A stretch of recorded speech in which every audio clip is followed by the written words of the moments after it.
Hey everyone, it's Alan Schimmel, and you're watching TechStrong TV for today, August 31st. It's hard to believe that August is gone and tomorrow starts September. When this whole COVID thing had started, for us in early March, we sent everyone home from the office. I remember singing to myself the song "Wake Me When September Comes," and I really felt certain that by September we'd have this under control. And with over 1,000 people and more dying in the U.S. every day from COVID and COVID-related sickness, we really don't have it under control. And in spite of what some politicians wanting us to ignore it or think we have it under control or it's going to go away, it's not. And this is why you're probably watching this from home. And no one here is in our office other than me and my video producer, Paul Gustafson. But nevertheless, a bright spot in all this has been the resilience of tech, right? The internet stays up, our applications stay up. As a matter of fact, we are probably doing more on the internet and with, on online applications and online living for a lot of us than we have ever done before. And it's a testament, I think, to the technology industry and what we've done. And a lot of that is due to cloud transformation, digital transformation, DevOps, and of course cyber, cloud native technologies, open source. They've all contributed to allow us to function day to day. And that's what we talk about here at TechStrong TV, right? We try to focus on the positive of all of the great things going on in the tech world. We talk to people from all over the world about these things, and hopefully you get a little education and stay informed as well and entertained. And that's why we do the show. By the way, this is episode 85 of TechStrong TV. So welcome. We have a good show lined up today. Let me tell you what I've got in store for you.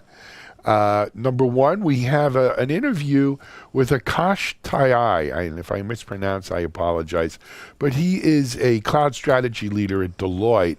And we're going to talk about just what I just told you about tech's resilience and adaptation and adoptions. And how this tech revolution we've seen in the light of COVID-19 has really been a game changer in many ways. Then we're going to talk to my friend Dan Garfield over at CodeFresh. Dan is someone we've interviewed many times. And CodeFresh just has a new survey out with some great results around Kubernetes adoption and DevOps adoption and more, CI/CD. So we'll talk to Dan and get the scoop on that. Then I'm happy to be joined once again by Susan St. Clair of Checkmarx. And, Checkmarx is a leader in application security scanning. And they've really become a leader and have put in a lot of effort in their open source, or as some call it now, open source component, or SCA, software composition analysis capabilities. And Susan's going to talk to us about that and why, in light of COVID and rapid application development, SCA is more and more important than ever. Then we're going to go do something old, again, from our TechStrong Con. And I'm going to replay something. I think we've replayed it once before, but it's really one of my favorite sessions at TechStrong Con. And it's from the one and only Cornelia Davis, who's a rock star. If you've never heard or seen Cornelia, please search her on YouTube or whatever for yourselves to find out. But anyway, we are going to talk to Cornelia Davis. Well, we're not going to talk to her. She's presenting. And this was from TechStrong Com. But it's about GitOps.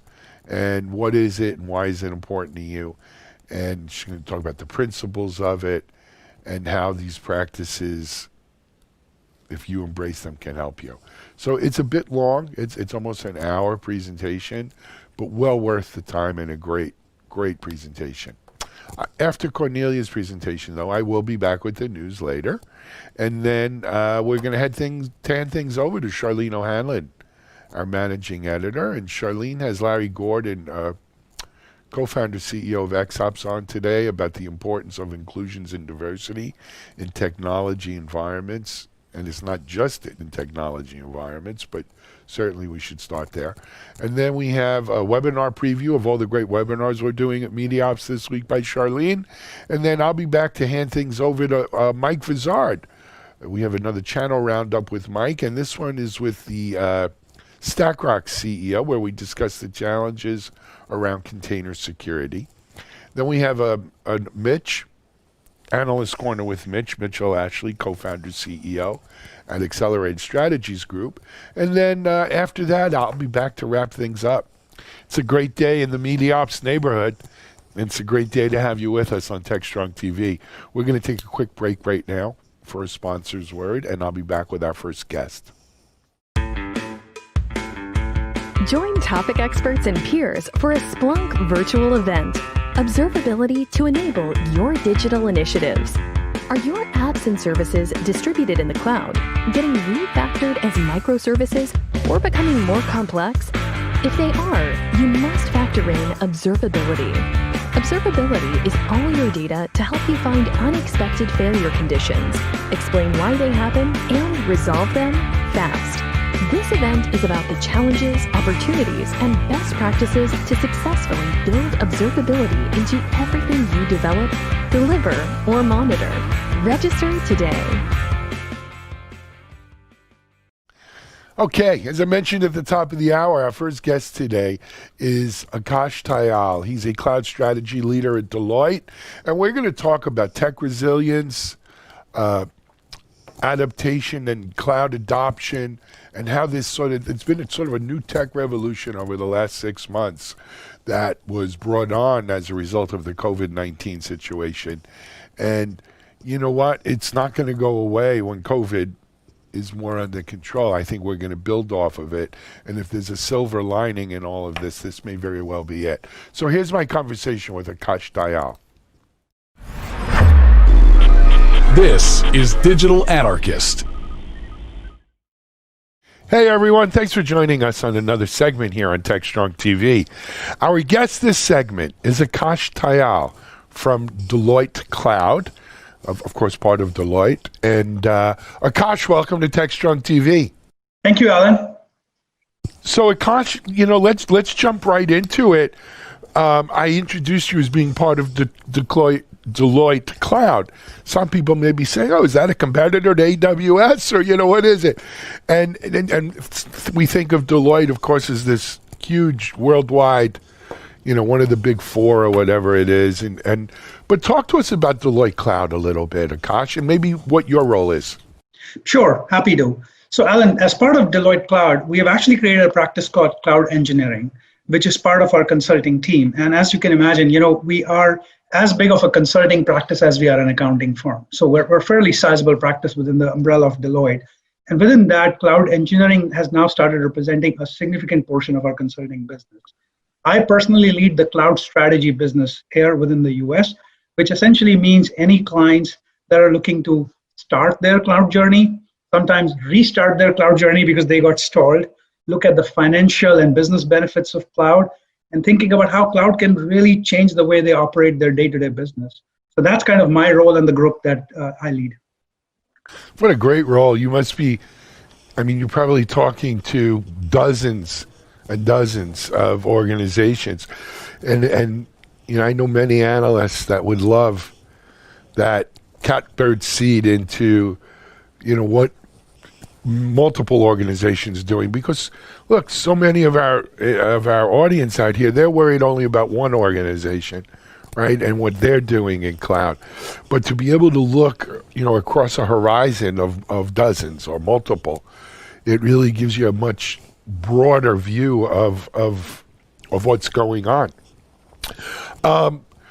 So Akash, we were talking a little bit off camera, and we both kind of agreed that if there's a silver lining, like there can be a silver lining when 180,000 Americans are dead, is that how much worse off would we be without the cloud, without the internet, without, these applications and services that have allowed us to operate, to survive, in some cases even to thrive, during these unsettling times. And, this has got to be, as someone said to me, we've had 6 years of cloud transformation in 6 months. I'm wondering what your view is from where you sit.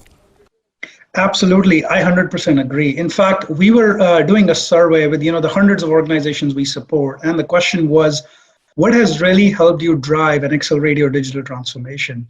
You could list out all the executive ranks on the side, and then one option was COVID.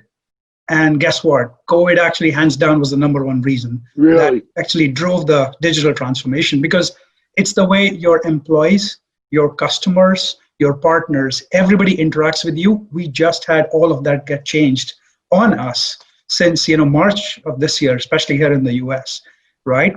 And what we have also started realizing is that it changed, from the standpoint of a lot of technology adoption. But we are in we're in an economy where it's hard to predict your revenues. It's hard to say, where is it going to go up? Is it going to go down? How's it going to go look next month? A lot of CEOs and CIOs we're talking to cannot even predict that.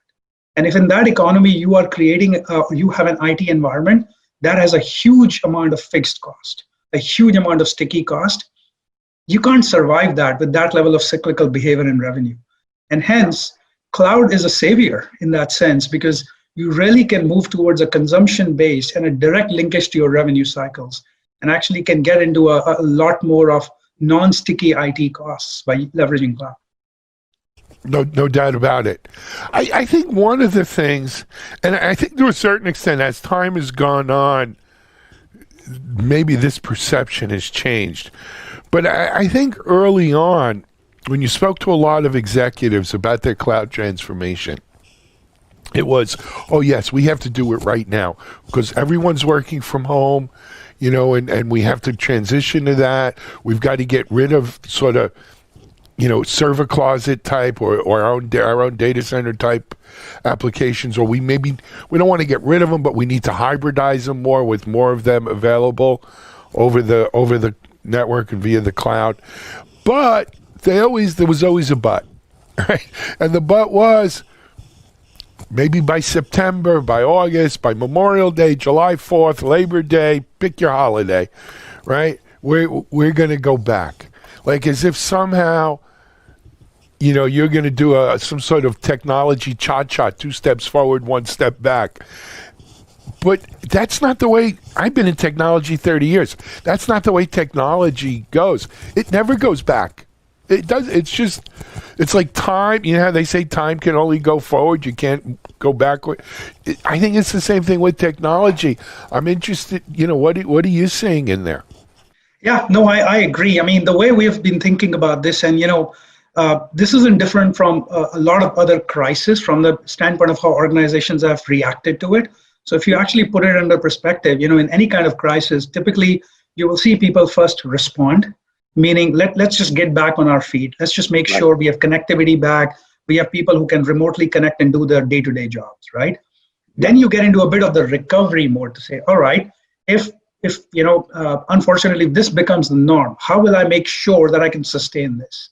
And what we have seen is in the last 4 to 5 months, our economy and our country has been so resilient around this that everybody has picked themselves up and driven that back. The market realities right now, as you can see, the markets are up. So that's definitely happened. What we are now starting to see is the thrive side of it, to say, how can we leverage some of this acceleration in our digital transformation to change the way we will interact with our customers, to change the way we will deliver our products and services. And what you started seeing is a predominant, I would say, 3 things. 1, cost reduction is still going to be a predominant priority for CIOs and CEOs because of the revenue cycles right there. And they want to be very mindful of where they're spending their money.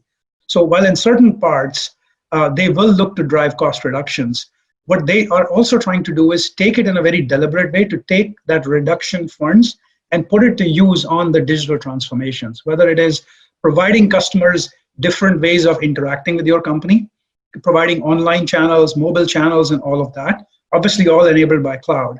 And we've seen a lot of contact center uptick where a lot of calls are going in saying, I need my laptops or my IT is not working. And how would you create that kind of a help desk self-service environment for your customers? So a lot of that thing is happening. And all this happening in the situation where you don't have funds to do transformations. So what we are starting to see is we, Deloitte, as a systems integrator, coupled with the hyperscaler cloud providers, are coming up with self-funded transformation type areas where we can tell the client, instead of you creating that big bubble of transformation cost, which you can't afford right now, we will help you using some of the incentives and funds available to you and invest in your future. Obviously, trying to make sure that they can get those savings in the longer term. And we, as they get their savings, we can get an outcome-based share of that to basically fund our investments in the upfront years. So that's what we're starting to see, that, a lot of cost reduction focus, a lot of selective growth capabilities focus, but doing those two in the context of self-funding. Yeah. So a friend of mine is Emmett Keefe. He's a general partner at Insight Partners, a large private equity firm, but he also runs something called Insight Ignite, which is, well, in the pre-COVID was a almost monthly get-together of C-level execs, large enterprises that would look at things like digital transformation. And Emmett presented at one of our events back in June, and it was based upon his informal survey, if you will, of talking to his network. Budgets were cut overall because of the uncertainty, but it wasn't so much that they were cut as they were reallocated. And I think that's what you're getting at too, right? If you had digital cloud transformation projects, they were accelerated, right? Maybe they were scheduled for Q1, Q2 next year, or, but we need them now. So that they went to the front of the line. Maybe large like ERP projects or something like that. Maybe they were pushed back or delayed. They weren't necessarily canceled, but they were pushed into Q2 and Q3 of next year. And because I think it's, industry adapting and recognizing to what we have. But, Akash, back to my point about, we don't go backwards in time. The investments that we're seeing made, the cloud transformations that we're seeing being made and going forward, they're going to be the foundation for tomorrow's growth, for not just getting through this work from home thing and the initial sort of problem we had, but where do we go from here? How do we build on that now? Now, it's like investing in infrastructure, right? We talk about it here in the U.S. We should invest $2 trillion in infrastructure, not just on our roads and bridges, but on our internet and so many other things. Why? Because when you have that infrastructure, you can go faster, you can do more, you can build on it. And to a certain extent, we're doing that right now with our cloud infrastructures, right? Company by company, division by division, with that in place, with this in place that we're putting in, wow, maybe next year, January, this COVID thing is a little bit in the rear view mirror. And where do you think the acceleration comes then? Yeah, no, it's a fair question. So certainly setting the cloud foundation, starting to put your applications on it is happening a lot, right? What we are starting to see is right now, it's a lot more, if I take the business capability lens to it, right? It's a lot more on your systems of engagement side of things. So things that are helping you stay engaged with your customers, with your partners, with your employees. What we see happening is that once that foundation is set and you've got the systems of engagement all starting to run in that agile way on cloud, the next layer is going to be a lot more on your systems of record. That's going to happen because, as you and I can imagine, those are the bloodlines of the firms, right? So they really need to then look into the core systems and see, how can I transform that? How can I make it into much more modern architectures and go towards that? So first, the wave has been a lot more on the engagement side, but we expect that next year that wave is going to start becoming more on the core systems and a lot of that attributes of it. Absolutely. Akash, I told you the time goes really quick, but we still have a little more. You said something in the beginning that a lot of the organizations you're engaged with are maybe just starting their cloud transformation, or they're looking to fix a broken or an unsuccessful or take another bite at the apple. And this is something, even pre-COVID, right? We saw this in surveys, right? That a lot of cloud transformations, a lot of DevOps transformations were not as successful as maybe initial goals, had hoped for. And I'm interested to hear from you in that subset of companies. What is this helping? Is this, this revolution, if you will, or big evolution towards cloud now, is it helping those companies that maybe weren't successful or as successful before? Yeah, so let me first explain, from our experience, why were those companies struggling or facing that, and then I'll help address this part of your question. So there were two predominant reasons. So reason number one was it was undertaken as a technology transformation and not an enterprise transformation, right? So what that means is you're fixing the technology, but the operating model, the people, the processes side of it was not. So what we were seeing was data center policies applied to cloud. I mean, you're using cloud as an extension of your infrastructure, not as an extension of your, business transformation.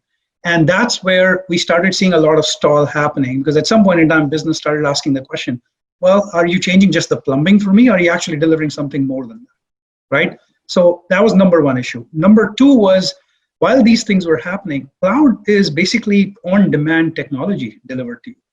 If you're using an on-demand technology and you don't control and governance around the quantity you use, you may not hit the financial case for actually making this real for you, right? And we were seeing a lot of CFOs, not CIOs, start to question that piece of it, saying, am I getting the financial benefits and the ROI of investments I was putting in? So those were the two predominant reasons, and that's where we have helped a lot of companies, what I would call restart or move away from their stalled cloud journeys to back on track, right? Yep. What COVID has now done is that, as I said, the sticky cost of infrastructure, the sticky cost of IT is the number one reason. And with those two issues that I just mentioned acknowledged, and now looking into how can I make my IT go in a consumption-based manner, and I can, in a crawl, walk, run fashion, prove the value to the business in that. That's what we're starting to see a lot of organizations in the post-COVID world start to undertake. And especially in those situations, we have seen a bit of, well, let me maybe slow down my current set of migrations and adoption of cloud to get my foundation right. And then I can start at a much faster clip and a much faster throughput and capacity to go at cloud. So that's what we're starting to see now. Excellent. And that's one of the best definitions or reasoning as to why some companies did not recognize the success in their cloud and DevOps kind of transformations, and quite frankly, nothing to do with COVID, right? Even historically. So Akash, look, there are people sitting out here who say, yeah, this is all great, but sooner or later, the repercussions of this economy, right? The market's doing great. Wall Street's doing great. The S&P, quite frankly, even the S&P, right? If you take it apart, there are 6 companies that are driving the S&P. All 6 happen to be large unicorn technology companies. And the rest of the S&P is probably down, right? So, there are people out here saying it's not all roses. It's not all hearts and flowers. And sooner or later, if consumer spending is down, if people don't have money, it's going to affect us, right? And we need to save up for that rainy day. We need to get ready for it. We need, right? And this is, like as you said earlier, this happens in all crises. There are some organizations that lean in, some organizations lean out, right? And half glass, half full. I'm asking you now officially, Akash, is Akash Dayal of Deloitte Cloud. What's your advice to these people who are worried and are saying, we got to, maybe we should slow up and save for that rainy day? Bad times are coming. Yeah, no, I mean, it's a great question. And, something I wish I had a crystal ball to answer that, right? But I don't. But what I do know is that, companies coming out of this situation, companies that will be leapfrogging their competition, companies that will be successful and go from the good to the great, right? certainly are the companies that are, leaning in and saying, let's use every opportunity we have right now to transform ourselves for our customers, for our environment, for our communities, and get to the right place in the future, right? I mean, as Deloitte, we are certainly supportive of that, and we are doing it ourselves to us as well as for our clients. So have we seen, from a cloud standpoint, any slowdown? Have we seen, companies stall their cloud journeys? Absolutely not. We're actually seeing the inverse of that. We're, if I, close my eyes and say, are we in a crisis situation right now, especially from a cloud standpoint? The answer is no. Companies are really embracing. I mean, at least I'm seeing a lot of positivity around this. Companies are really embracing and driving towards this digital transformation. So I'm very hopeful. But again, that's, what we are seeing, and, nobody has a crystal ball of what's going to happen. No. So, but I have to tell you that, my technology experience is almost 30 years now. I'm in the industry. And I started my first company, 95, in that range, my first tech company. And sold it, went through the whole .com thing, and saw that rise up. And I saw the company that I sold it to, I stayed on with. We IPO'd, eventually went into bankruptcy, right, when the .com bubble burst. Started my next company in October of 2001, right after 9/11. Tremendous turmoil, choppiness, uncertainty. I left that in 2008 or 9, right, in the midst of the Great Recession.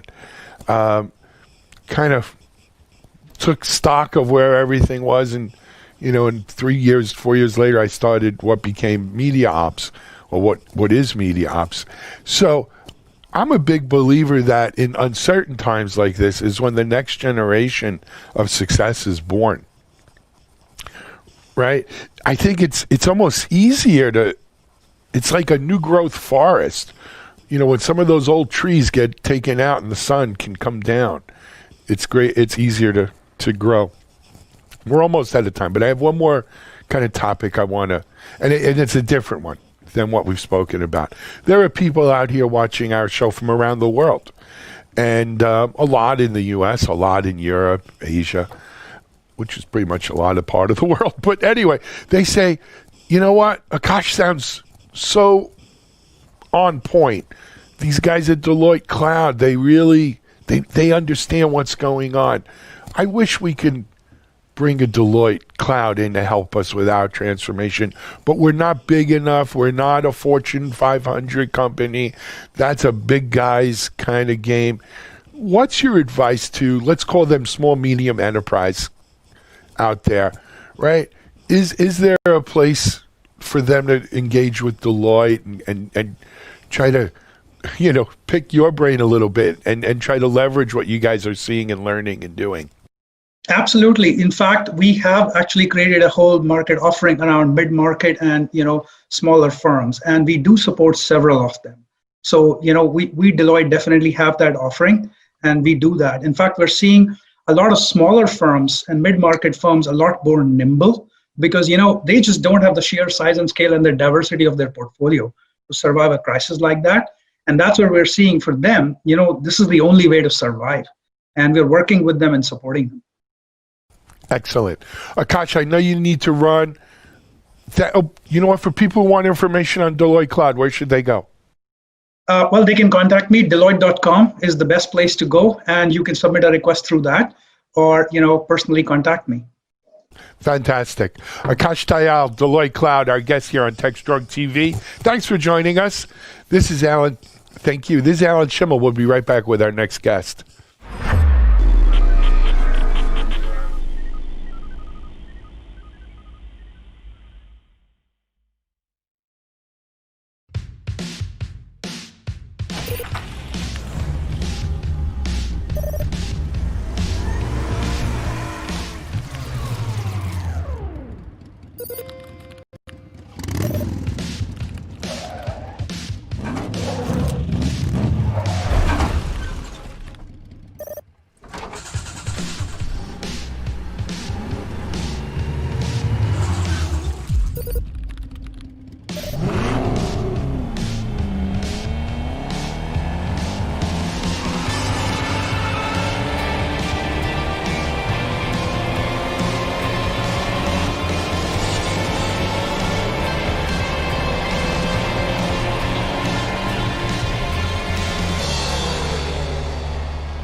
You know, I really miss traveling around the world, going to DevOps and security conferences, cloud native conferences, and meeting with my many friends in the industry.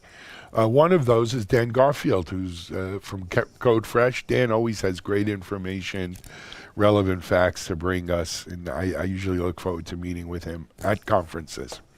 Of course, we can't do that in person, but we do have Dan on today with a new survey from Code Fresh with some interesting adoption numbers. And you know, this is a year to year. I think it's the third year they're doing this, and you can see the progression here of adoption of certain technologies. So let's now go to my interview with Dan Garfield of Code Fresh. This is Digital Anarchist. Hi, everyone. Thanks for joining us on another segment of TechStrong TV. My guest this segment is Dan Garfield. Dan is with Code Fresh, CI/CD company, and one of the up-and-comers in this space that's really making a big difference. Hey, Dan, welcome. Thank you. Excited to talk about all of the news. Absolutely, and we will. Dan, our audience is familiar with Code Fresh, but just in case anyone's not, why don't you give them a quick little background, if you don't mind, to start off, just so we kind of set the table. Sure. Code Fresh is a DevOps automation platform designed specifically for working with Kubernetes and handling use cases like GitOps to deployment in production on AWS, Amazon, on Google Cloud, and of course Azure, and any other cloud or on-prem environment you have. Excellent. All right. And you know, what I like about Code Fresh is it's usually fresh. I mean, no pun intended, right? But you guys have taken sometimes you need to take a new look to see things differently and see what changes have been brought. You know, people especially right now, we're living in what I call a post-crisis world where things are very flexible and changing all the time. And it's actually one of the things that we've noticed. We actually did a survey coming up to KubeCon last week that we released, where we were looking at how the current pandemic and all these things were affecting people's approach to DevOps. And what we found is that far from slowing that shift or that transition to DevOps down, it's accelerating it dramatically. I mean, that jives with what we're hearing and seeing as well. I mean, look, if you were doing an SAP implementation or something kind of old school like that, you know, not related, that maybe push back a little bit, less priority. But anything that is around cloud transformation, digital transformation, including DevOps, deployment, stuff like this is being accelerated. As some say, we've seen 6 years worth of this crunched into 6 months, and so it doesn't really surprise us too much. Dan, just so we have this straight, this was released at KubeCon. It wasn't KubeCon attendee. Well, it's hard this year because KubeCon was virtual anyway, but it wasn't KubeCon attendees necessarily. It was announced in coordination with the CNCF at KubeCon, which of course is a virtual event, so of course it's public. And some of the results were very interesting. We asked a great number of people, CIOs, CTOs, DevOps people, engineers, about their plans, and we found that because of COVID-19, that over 75% of teams were planning to accelerate their cloud migration, that they had actually already started doing that. And that makes sense because they need more flexibility because they see demand increase and contract more dramatically. And we've seen this with our own customers. We have customers who are some of the largest gaming companies in the world. And of course, they've needed to expand their infrastructure dramatically. So their DevOps teams are growing very, very quickly. At the same time, we have a number of retailers, very large retailers who are our customers, and they've needed to maybe bring some of those operations down a little bit to coordinate with demand. So what people really need and what they're looking for is that flexibility. So it makes sense that 75% of our respondents would be accelerating their migration to cloud because of this. Yep. So I'm not surprised with the 75% accelerating the transformation to cloud. cautiously optimistic that half of those are using Kubernetes. So if we extrapolate that, Dan, would we think then that half of all cloud deployments these days or something like that are actually on a Kubernetes infrastructure versus, just straight up hypervisor? Well, that certainly is likely. We asked people what percentage of their projects were going to be using Kubernetes by the end of the year, and about 75% of people said that more than half of their projects would now be using Kubernetes. So the majority of their projects, 75% of people said the majority of their projects are now moving into Kubernetes, and we are seeing that happen both in the cloud and on-prem. But the largest segment is actually not the pure cloud and it's not the pure on-prem. In our survey, the largest segment are people who are doing both. And that represents about 60% of the respondents said that they're shifting to doing both and moving more into the cloud and keeping some on-prem and basically taking this sort of hybrid approach. So Dan, this has always been something that I'm baffled with, right? To me, kind of Kubernetes is made for the cloud, right? And distributed environments and containers, right? And we've seen this consistently from day one. There are a decent amount of people who run Kubernetes on-prem. They run it on bare metal servers sometimes, or even serverless. Though serverless is more in the cloud. They'll run it on bare metal servers, on-prem. And I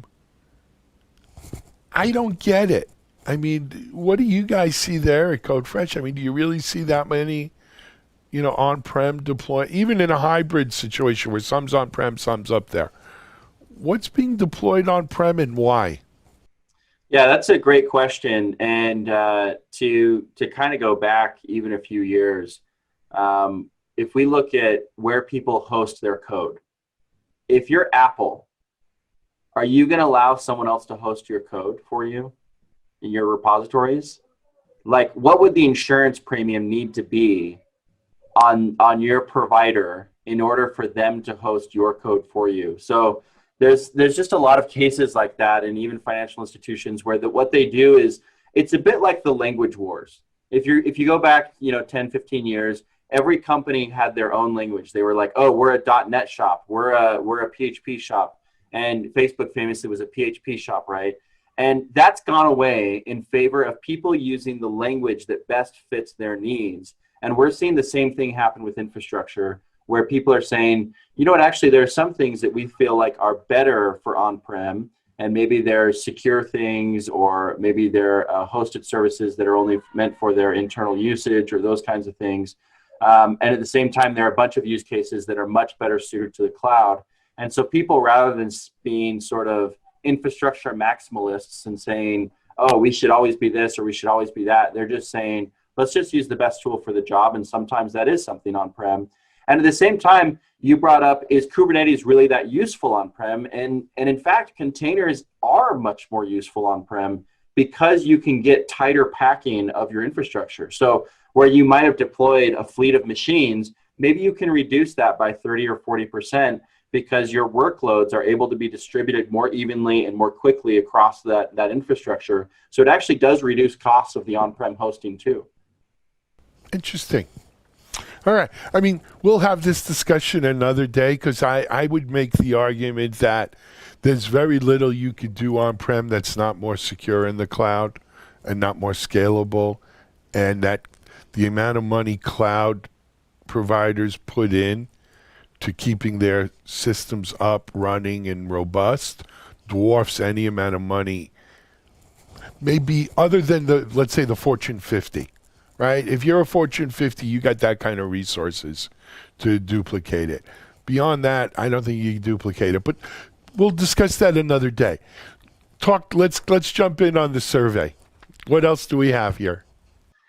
So one of the things that did improve a little bit over last year is, one of the questions we ask is, what percentage of your processes are fully automated from the time you make a Git commit to the moment it's deployed? And we did see some improvement on that, about a 10% bump in the amount of automation that's happening, but still less than 4% of people have actually automated their entire release pipeline. It's fairly rare for people to do that. Most people are sitting at less than half of the process being fully automated, and a huge chunk sitting around 19, 20%, less than 10% of the process is automated. And if you think about where you're spending your time and where you're spending your money as a company, if your engineering team isn't effective, if they can't spend most of their time just focused on writing new features, you're going to be less effective as an organization, and you're wasting a lot of money on engineering time. And that lack of automation is sort of linked with how much time engineering is spending fixing bugs. And this is shocking, but we actually had a number of people who said that they spend 100% of their time fixing bugs. They don't ever deliver new features. And at the same time, it's really, there's a big chunk that's the 25% to 70% of their time being spent fixing bugs. And so that's just, a lot of that is tied to not having great release and automation processes up front to prevent those bugs from even making it into production. Yeah. I mean, so I guess the 4% number is shockingly low, right? But yeah. But it, you know, a lot of people, I think, look at that kind of question, and we do a bunch of surveys here, Dan, so I know a little bit about, you know, they look at that kind of question and say, is every single thing automated? Is it end-to-end automated? Well, no, because bug fixing is not automated, or there's something not automated. I'd be, and this is why sometimes with surveys you want to just, hey, can we call you on the phone and talk about it a little bit? You know, how much is automated? If it's not end-to-end, what percentage is automated? What is automated? What's not automated, right? And really kind of dig in there. So are we on the threshold of seeing that 4% jump to 20%? Right? There's just one or two things that are holding people back from being totally automated. The other thing is, I'm sorry, go ahead. Well, we also saw that only 18% of people had automated more than 80% of the process. So that would be the prime set that could reach the full automation. Right. But it's not, there are technology barriers here. Obviously, I think people should be using a DevOps automation tool that's going to be more reliable and is going to help them automate the entire process. But a lot of that comes down to confidence. If you don't feel like your systems are reliable and robust, you're going to start defaulting more to manual processes where you feel like you're going to be better at it than your automation could be. And what we found, I mean, just look at the last year and a half, a lot of outages are caused by people doing misconfiguration changes manually. Cloudflare had a huge outage, took down most of the internet just a month or two ago, and that was because of a manual change that was being made to their networking tables that didn't go through an automated process of release and delivery. Same thing happened with Amazon last year, and we've seen it over and over and over again. Doing things manually leads to downtime, and people have to accept that that's the reality. And it's a bit like, you know, getting confidence in a self-driving car. You know, you always feel like as the person, as the human, you're going to do it better. But the truth is that machines are better at following checklists than people are. And so if you make a great checklist, you make great automation, you're going to have less downtime, you're going to be more productive, and you're going to spend less time worrying about those releases because you can do them more often. And as the mantra goes, if you want to get good at something, do it more often. So releasing more often and using automation to do it is definitely the future. And it's tied with high productivity, it's tied with high engineering satisfaction, and it's tied with innovation. Yep. I mean, I think that's one of the central, over the course of 7 years of doing DevOps.com, it's one of the central tenets of DevOps that I don't think people initially get, which is the almost counterintuitive relationship between automation and quality. And security can be tied into that quality as well, right? The more you automate, the faster you go, the more quality and security you get. Yeah, and this is the whole drive between the GitOps movement, which of course is sort of a subset of DevOps, but the idea that every change gets checked in to code and that code then goes through an automated process of testing, release, and delivery. That means that when you do a retrospective and you say, oh, you know what? We could have caught this if we would have added this test, or we could have caught this if we had maybe done some automated security probing here. You can just add that into your process and it instantly becomes available for everybody on the engineering team. So rather than trying to build your human networks to understand and remember all of those things, you build your automation networks and your policy engines to enforce those things. And you don't have to rely on people always remembering to do it, because it's just going to happen.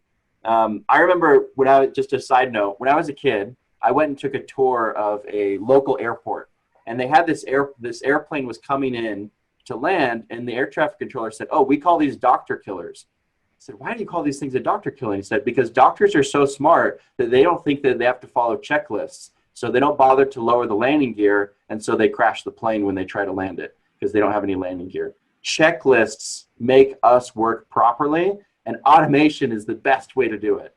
Absolutely. Great story too.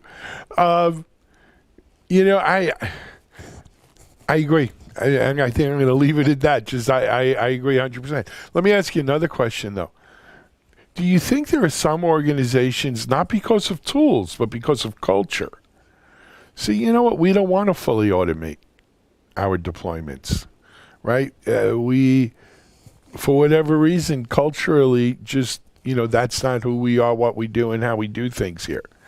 And you know, those people, all the tools in the world aren't going to help them, right? I think it's more of a, as I say, a cultural issue. They need to kind of get with, otherwise you get left behind. So yeah, no. Anyway, the cultural issue is not to be understated, and what we find is the pattern, and this is what happens with our customers. Oftentimes, what will happen is we'll have somebody come to us who's from a small team who wants to work on something new, and they've kind of got a lot of energy and they're excited to do things the right way, and they come and they pick up CodeFresh and they build a whole great release process. And then what happens is within that organization, invariably, people are looking around and they say, this team seems super productive. How are they doing that? Why are they so successful? How do we do what they're doing? And then we see it spread through the organization rapidly. And so the key isn't to go and convince a whole organization, hey, you should be doing GitOps, you should be doing DevOps because this is going to make you more productive. Instead, it's this team is getting all the credit. This team is doing fantastic. This team is delivering on time and quality code, and this is how they do it.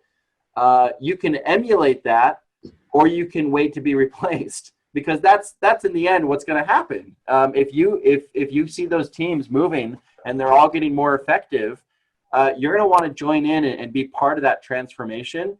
But if the top-down, you know, CIO comes in and just says, "Hey, everybody, we got to be 100% automated all the time," that's going to be a little bit harder of a change. Now, definitely, we want the support from the CIO and the CTO as part of the equation. But we find that it's often, you know, one or two teams that make a big change. People see that and react within the organization and understand the success and the energy, and then they want to emulate that, and then the practice spreads far and wide. excellent. Dan, we're running out of time. I know you have other stuff in the survey here, highlights. What else can we highlight? So obviously the shift to Kubernetes momentum is massive, and it's been confirmed in a number of surveys.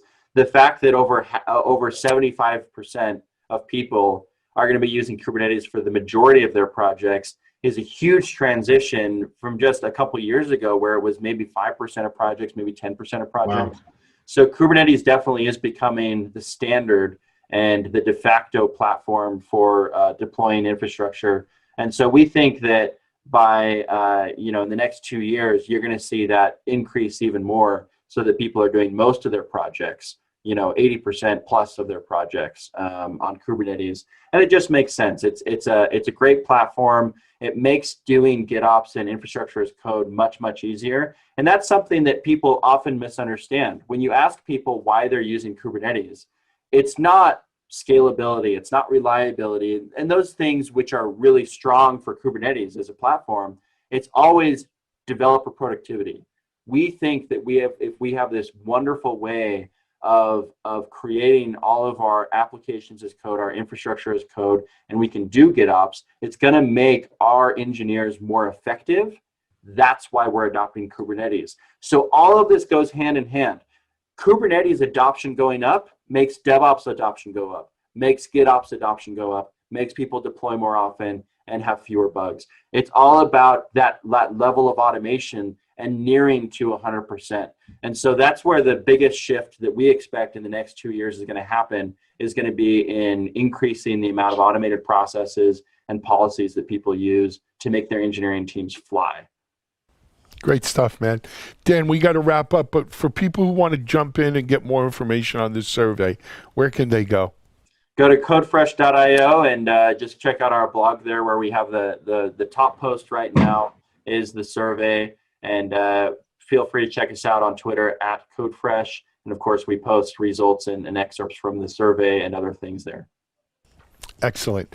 Dan, it's great to see you. I'm sorry we don't see each other in person anymore. Hopefully one day, soon. One day. We'll get there. But in the meantime, keep up the great work. Say hello to everyone at CodeFresh. Great stuff in this survey. Thanks, Alan. Really appreciate it. Will do.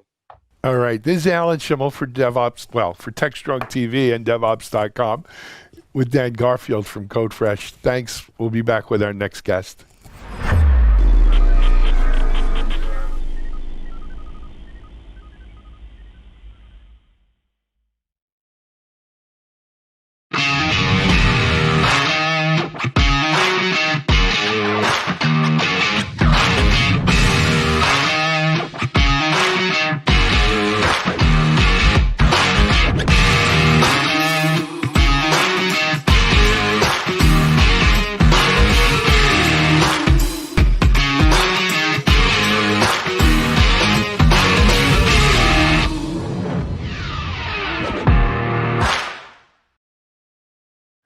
So one of the hot areas in application security has been something that I think it was Forrester deemed software composition analysis, or SCA.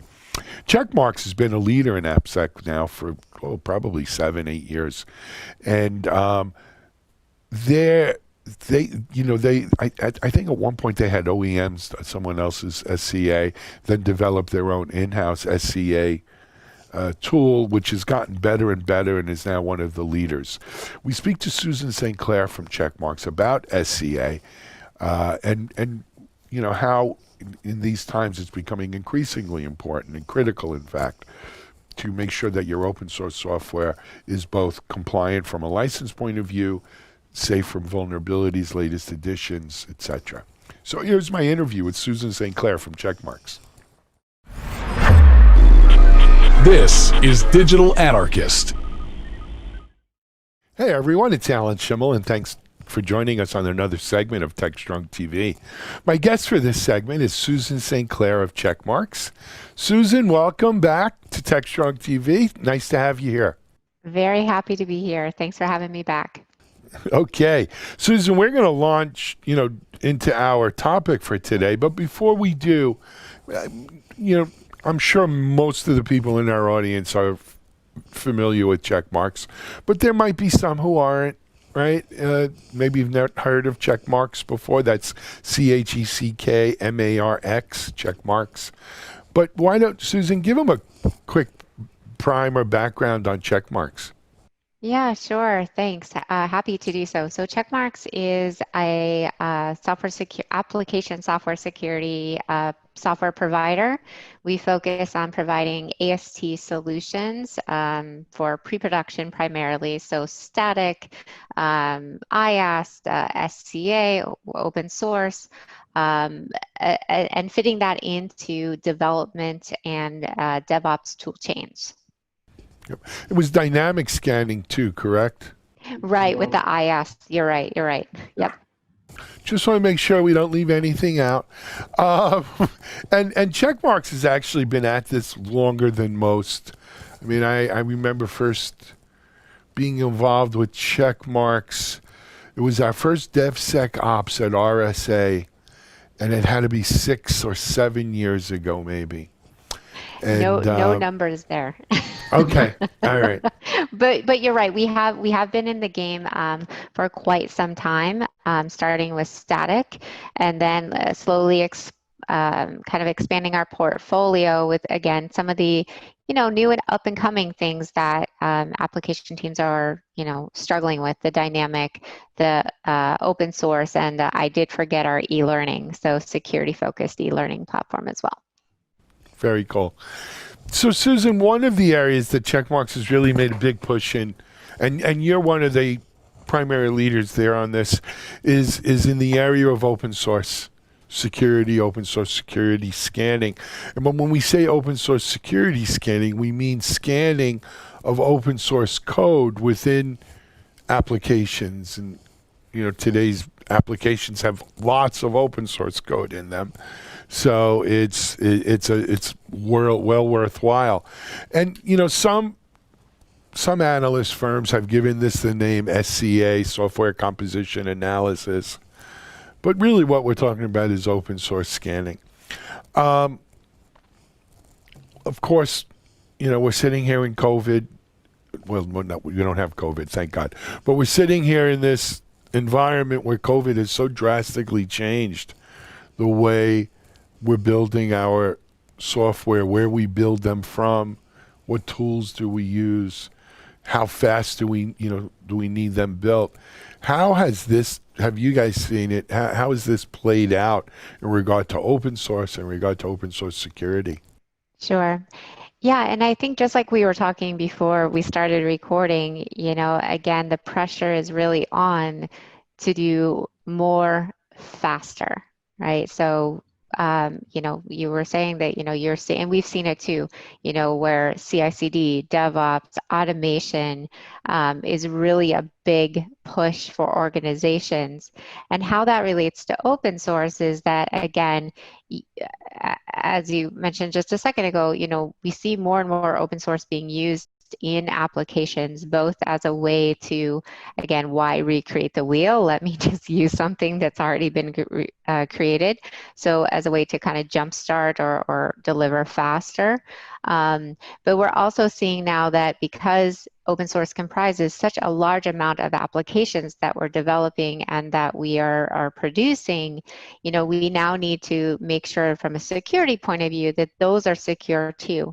So fitting that into the automation tool chains, so being able to, put it into CI/CD and scanning those for security in an automated way, but also even taking a look at, maybe working with the SCM, so the source code managers like the GitHubs and the GitLabs and all of those out there, and having webhooks and triggers around pull requests. So really automating the whole process so that developers get the information they need when they need it versus having it, at some point in the future and then they're like, yeah, we've moved on. Right. Well, but so that's important. Timing is everything, right? And whether we're talking about getting your results of COVID tests or the results of open source security scanning, I think it's important, and there's a lesson for security people that was hard for us to learn, that justice delayed is justice denied. Security delayed is security denied.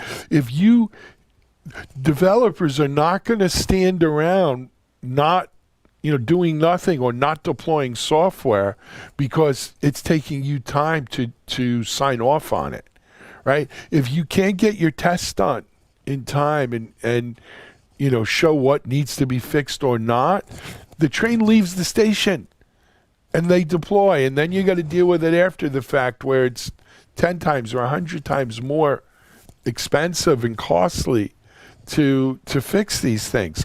So, we shouldn't underestimate the importance of doing this timely, and especially when you talk about automation, right? Because automation takes place like this.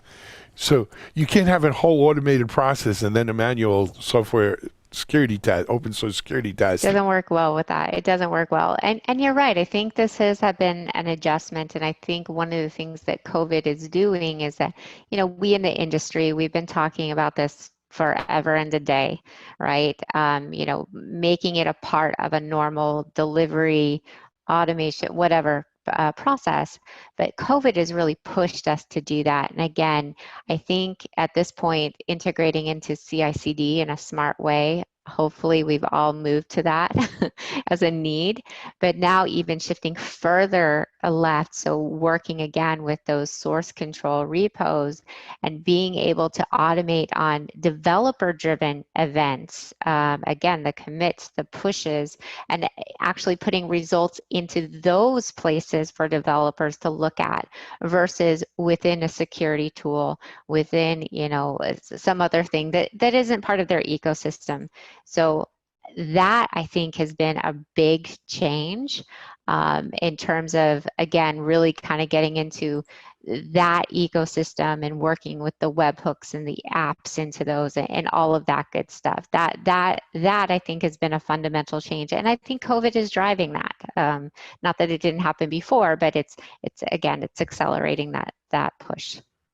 Yeah, no, necessity's the mother of invention, right? And Yeah. so when you have to get it done, you got to get it done like this. Susan, now, so developers are doing that. Checkmarx clearly sees this in market. What are you guys doing? I mean, has it accelerated Checkmarx's own development of their open source security tools? Right, because it's kind of like a chain reaction. Sure. I think it has. Again, you know, Checkmarx has always had a solution for this. I shouldn't always, but has had a solution for this for a bit. But we really launched this new SCA solution this year as a way to really address those needs. So that with the addition of kind of our orchestration platform with CXFlow, which I think you have done other podcasts on, you know, I think this has really kind of pushed Checkmarx from a product point of view to really support those initiatives and really support those workflows. And then of course us internally, right? And again, we are a software company, so a lot of the challenges that our customers go through, we go through internally as well. So being able to kind of validate and say, yes, I can see this is a problem and we need a better solution, I think that's a good synergy between the two. So I guess, you know, products being more focused on those work streams come from internal as well as external sources, so that drives.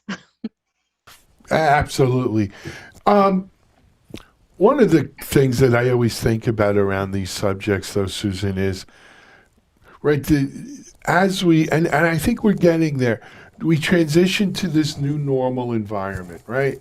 Let's call it post-COVID environment. Not that COVID's passed and we don't have to worry about it, but this is the new normal. This is the way we work going forward. This is the way we're used to working.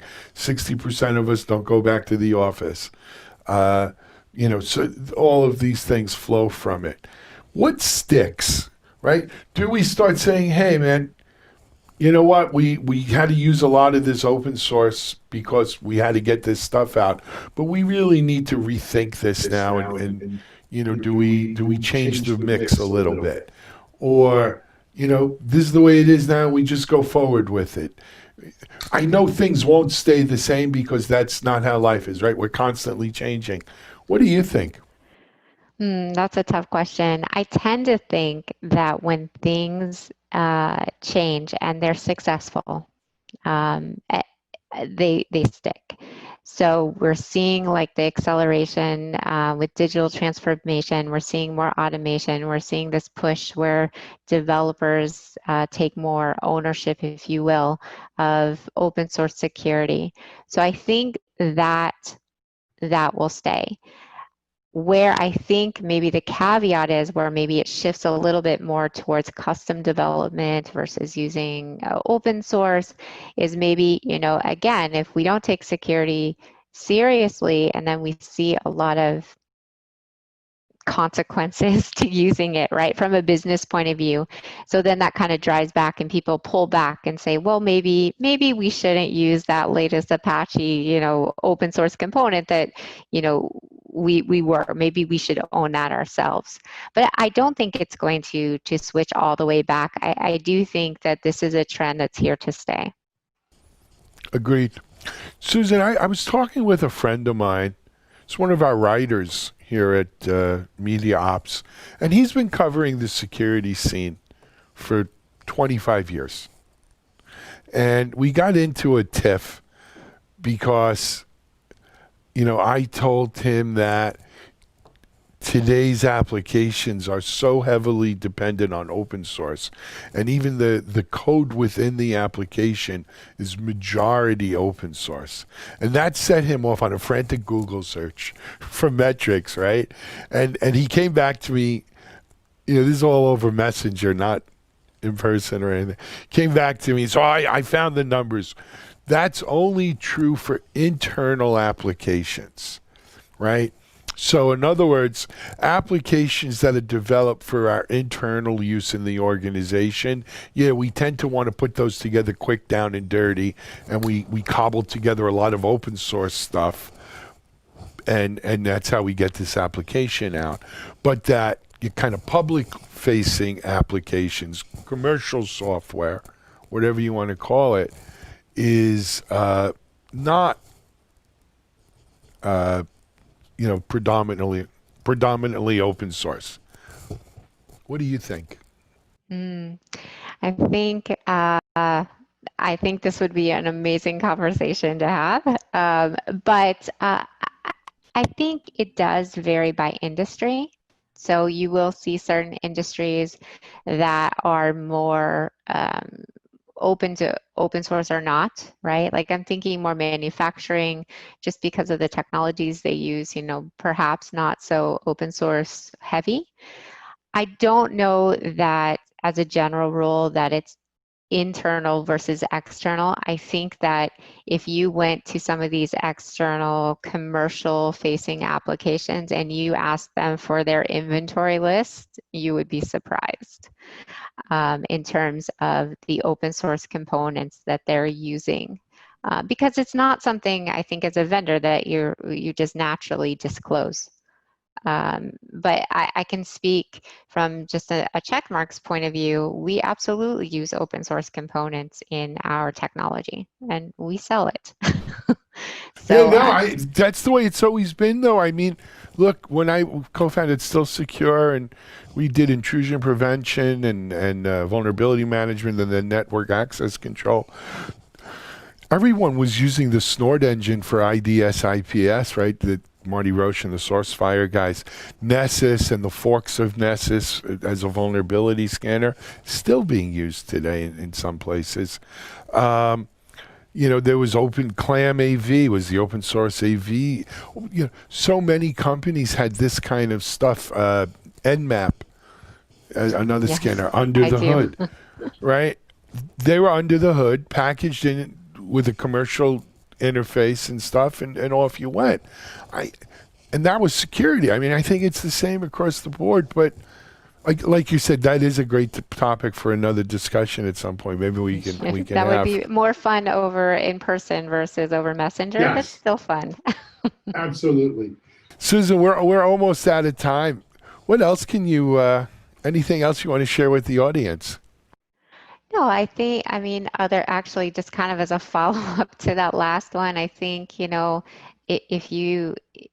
if this is a concern, and I think it should be a concern across the board, I think it's always worth asking your vendors, what open source do you use? Can you give me a bill of materials, versions, licensing, all that?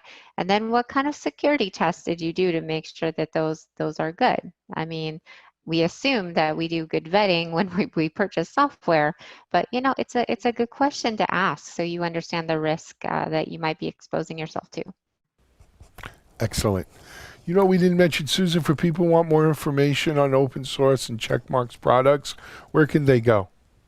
Sure. The best place, as you mentioned earlier in the show, is checkmarx.com. So checkmarks with an X.com. And then for open source specific, again, you can go to the products or the solution page and look, or just even go into the search and do SCA, search for SCA. Software composition analysis. Exactly. Yep.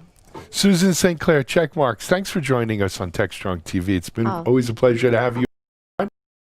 Come back and visit us soon. Please invite me anytime. Okay, you have an invite.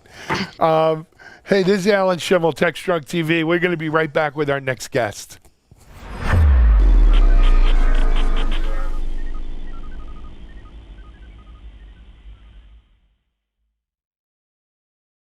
CISO Talk, to hear how real-world CISOs are dealing with today's real-world issues. From enabling secure remote workers to accelerating secure cloud adoption, defending against a pandemic of security attacks and beyond. CISO Talk covers the cyber topics you want to learn about. With your hosts, Unisys CISO Matt Newfield and MediaOps CEO Alan Schimmel, featuring a revolving panel of CISO cyber experts. This is where CISOs talk. Join us on digitalanarchist.com and techstrong.tv. For our Something Old today, we're going again to TechStrong Con and replaying what was one of my favorite presentations at TechStrong Con, and that's from the one and only Cornelia Davis. I've had the pleasure of interviewing Cornelia a number of times over the years. She's really bright and just really a real leader in this community. Cornelia's presentation at TechStrong Con was on GitOps and why it's important and what you need to know. And it's as relevant now as it was 2 or 3 months ago as GitOps continues to grow in importance. So from TechStrong Con back in June, here's Cornelia Davis on GitOps.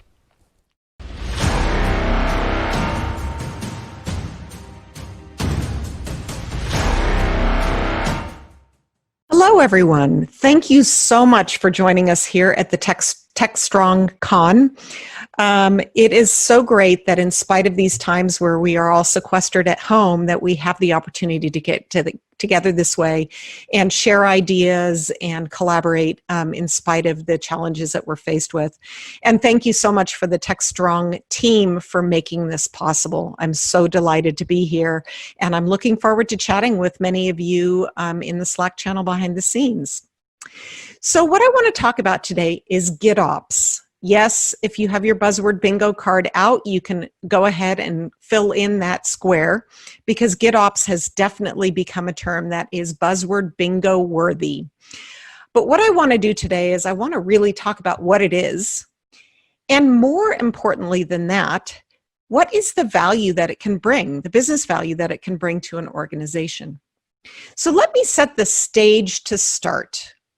In setting that stage, I'm going to start with this basic in IT stack diagram. As we all know, that it used to be the case that when we were going to bring a new application online, we had to start many, many months in advance, and we had to procure hardware, and then we had to rack and stack that hardware and layer everything up on top of it, and there weren't necessarily clean boundaries between those layers. And then, of course, virtualization came along, and we were able to abstract away one layer of that. That's kind of the gray box on the bottom. And then increasingly, we started to build platforms on top of that. And yes, the Kubernetes logo there is intentional. These days, really, to a large extent, the platform of choice for a great number of people is Kubernetes. And then this allows us then to again, have an abstraction and a layer of separation between the application and everything that needs to be done to build and run that application in production. We have now these layers of abstraction.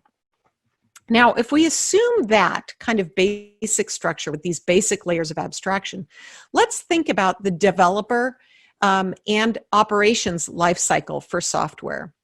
So we have a developer, and that developer is cutting source code and checking it into a source code repository. Very, very mature already is CI technology, and that CI technology is going to run some pipelines that automatically on Git check-in or some source code check-in are going to run some tests, maybe some unit tests, maybe some level of integration tests. And these days it's going to generate an artifact. And again, these days that artifact is increasingly some type of a container image, a Docker image, OCI image, something like that. Where we start talking about GitOps is that not only are we going to use something like Git or a source code control system to store the application code that we then build into an artifact, we are also going to increasingly store the application configuration in a Git repository or something like that. Now that we have our application configuration and the application artifacts that are the things that we're going to deploy, we can use some kind of a GitOps-driven continuous delivery process to deliver that application into our runtime environment. Now, there's an awful lot of white space left on this slide, so let's go ahead and fill that in.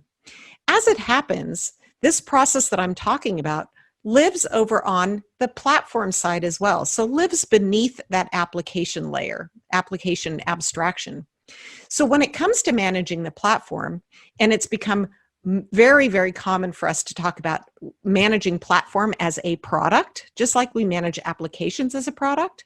If we're managing application or platform as a product, we have a platform engineer.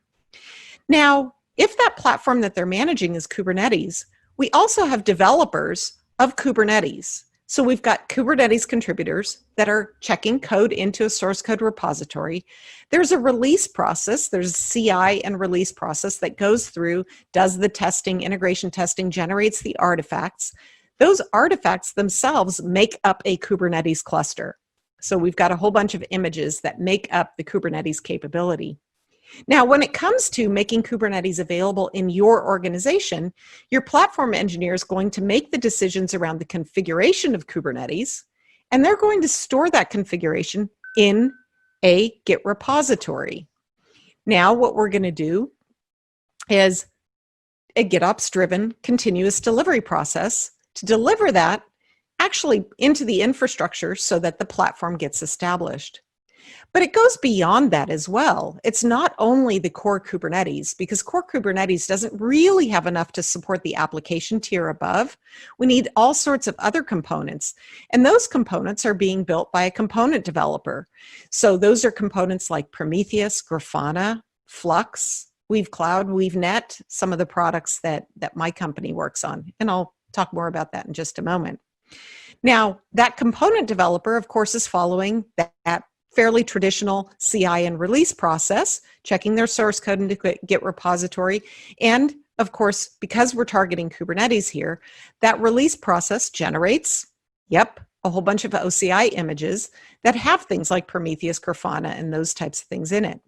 Now, the platform engineer, again, is responsible for ultimately deploying those things. So they store that component configuration in a Git repository, and then they you guessed it, use a GitOps-driven CD process to deploy that into the platform. What I'm getting at here is that this platform team experience and this application team experience have very common patterns. And so the first punchline here is that when I'm talking about GitOps, I'm not just talking about GitOps for the application or GitOps for the platform. I'm actually talking about GitOps as a general pattern. Now, one more thing about these personas that's very important is that the application team and platform team, they each, even though the patterns are very similar and they're both going to be using things like GitOps and they're both going to be realizing value from the use of GitOps, they do have slightly different goals, and keeping those goals in mind is also very important. The application team is responsible for moving fast. They're responsible for, with very short feedback loops, iterating on their software, delivering it to their customers, getting feedback, and iterating again. And they want to move as quickly as possible. And in the past, they weren't able to move that quickly, in part because the process of deploying things into production was a rather lengthy process, because you had to address concerns like security, compliance, IT was managing costs and all of those types of things. And today, where we're releasing code several times a day, it's not that those concerns have gone away. Those concerns are still there, but they're being addressed by the platform team increasingly. And so we will start to touch upon those things as we go through the remainder of the conversation. So that was kind of level setting. Let me tell you what we're going to cover in the remaining time of our remaining time together. I am going to take just one very quick slide to tell you who I work for. I work for a company called Weaveworks, and I do want to tell you a little bit about what we do. But that's really very minor, just to give you that context. The bulk of the conversation is going to be around what is GitOps. And it's really the principles, some of the mechanics, and then I want to talk a little bit about what do we GitOps? And there's the punchline, all the things. And then I want to spend the latter half of our conversation really focusing on the business value of GitOps. Okay, so let me tell you a little bit about myself so you know who I am. I have been in the industry for about 30 years. I am a trained computer scientist, so both in undergraduate and graduate school as well. And when I entered the workforce, I was a developer. And you'll notice there that says in parentheses, I wasn't ops. Now, there's a little bit of a longer story, but when I first started working on application platforms, maybe about 7 years ago or so, I was working on Cloud Foundry. I was at Pivotal at the time, and I, at the time, believed everything I read about platform as a service, that it was all about the developer, until I went out and I started working with our Pivotal customers. And it wasn't more than a month or two into my new gig that I realized that, in fact, what we were doing was that we were doing development with operations in mind. And that platform as a service was really about streamlining that operations process as well. So while I say I wasn't ops, I definitely consider myself a developer and an operations person. I guess you could call me a DevOps person. I've been working in web architectures for more than 15 years. I've been working in cloud native and in Cloud Foundry for 8 years. We didn't call it cloud native back then. We were talking about platform as a service. We were talking about microservices and those types of things. And it wasn't until some time later that cloud native kind of emerged as a common pattern. And speaking of cloud native, one of the other things that I have done more recently is about a year ago, almost exactly a year ago, I released a book that I wrote with Manning called Cloud Native Patterns. And Cloud Native Patterns is a book targeted at the application architect and the application developer to help them understand the software architecture patterns that make software run well in the cloud. And the cloud I like to describe as being highly, highly distributed and experiencing constant change. The infrastructure itself is changing all the time, as well as the software itself. Now, as I move into the topic of GitOps, I'll come back to the notion of cloud native because it applies to not just these microservice patterns. And the patterns that I'm talking about are things like retries, circuit breakers, service discovery. Those are all the things that I cover in the book. And by the way, just a short self-serving comment on the side there is you'll notice that there's a discount code of 40% off. If you go to manning.com and you get the book there, you can use this code, the TechStrong code that you see there on the screen, to get 40% off of the book. And I would be so honored if you were interested in that. Okay, without further ado, one more very short commercial, and that is the company that I work for. At the beginning of this year, in January, I started with the company Weaveworks. Weaveworks is the company that, in fact, coined the term GitOps. And there's a great story behind it in that we were running our own Kubernetes-based service as a SaaS service on the cloud. In doing that operations, we were adhering to the patterns that have become GitOps now. We were doing those things ourselves because they were providing us value. And we had a system outage. Our SaaS service went down, and we were able to recover it completely in, a matter of 20 or 30 minutes. And it's because of the patterns that we had employed in creating and operating that SaaS platform. And it was that epiphany, that was in that moment that we said, these patterns could actually be useful for a larger audience. And that was really how this GitOps area was born. We are a mid-stage startup with some good backing, that, as you can see there. We partner with all of the major clouds, and you can see there that we are heavily committed to open source. My colleague and CEO, Alexis Richardson, who is the person who coined the term GitOps, was a founding member of the CNCF as well, and sat on the TOC, the Technical Oversight Committee, for, the first 4 or 5 years of the tenure of the CNCF.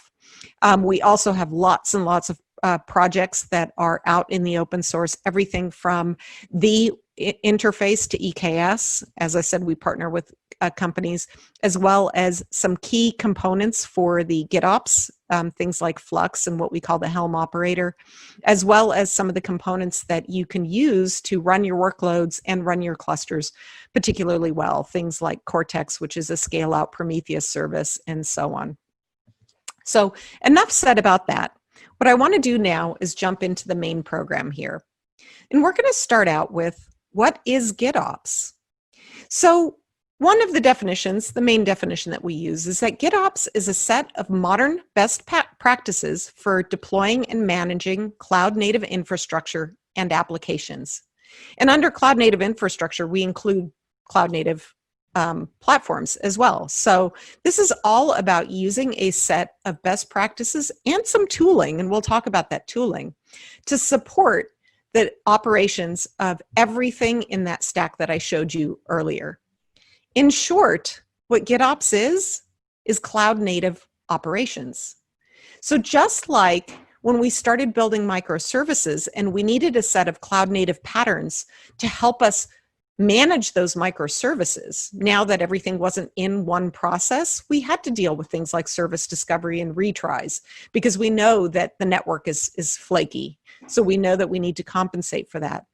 Similarly, we have to compensate and come up with new patterns for operations. And that's exactly what we've done with GitOps. Now, before I dig more into what GitOps is, I want to start out with what GitOps isn't. Now, this is a picture that we saw earlier, which is the developer and the DevOps engineer. They're using Git to store their source code, kick off their CI process, store their application configuration, which increasingly is, the latter is YAML, and the former, again, gets created into the artifact, which is an OCI image. And if our target runtime is Kubernetes, we might be tempted to just say, well, gosh, the delivery process, that GitOps-driven CD process that I mentioned earlier, can't we just, at the end of our CI process, push this thing into Kubernetes? I mean, after all, I've got my YAML that's stored there, and that YAML is the language of Kubernetes. Can't I just, like I said, in the last step of CI, push this out to a Kubernetes cluster? And the answer is no. So if we start with continuous integration, and I'll explain why the answer is no in just a moment. So continuous integration is something that, frankly, we're not mucking with. So GitOps is not trying to go in and trying to reinvent continuous integration. This is something that's been under development for at least a decade, probably closer to 2 decades. And that's quite mature, and it's working extremely well, so that developers can just stay in their IDE, they can check into their source code repository, tests are automatically run, et cetera, et cetera. And so this is quite mature. And so again, the question is, can't I just do this?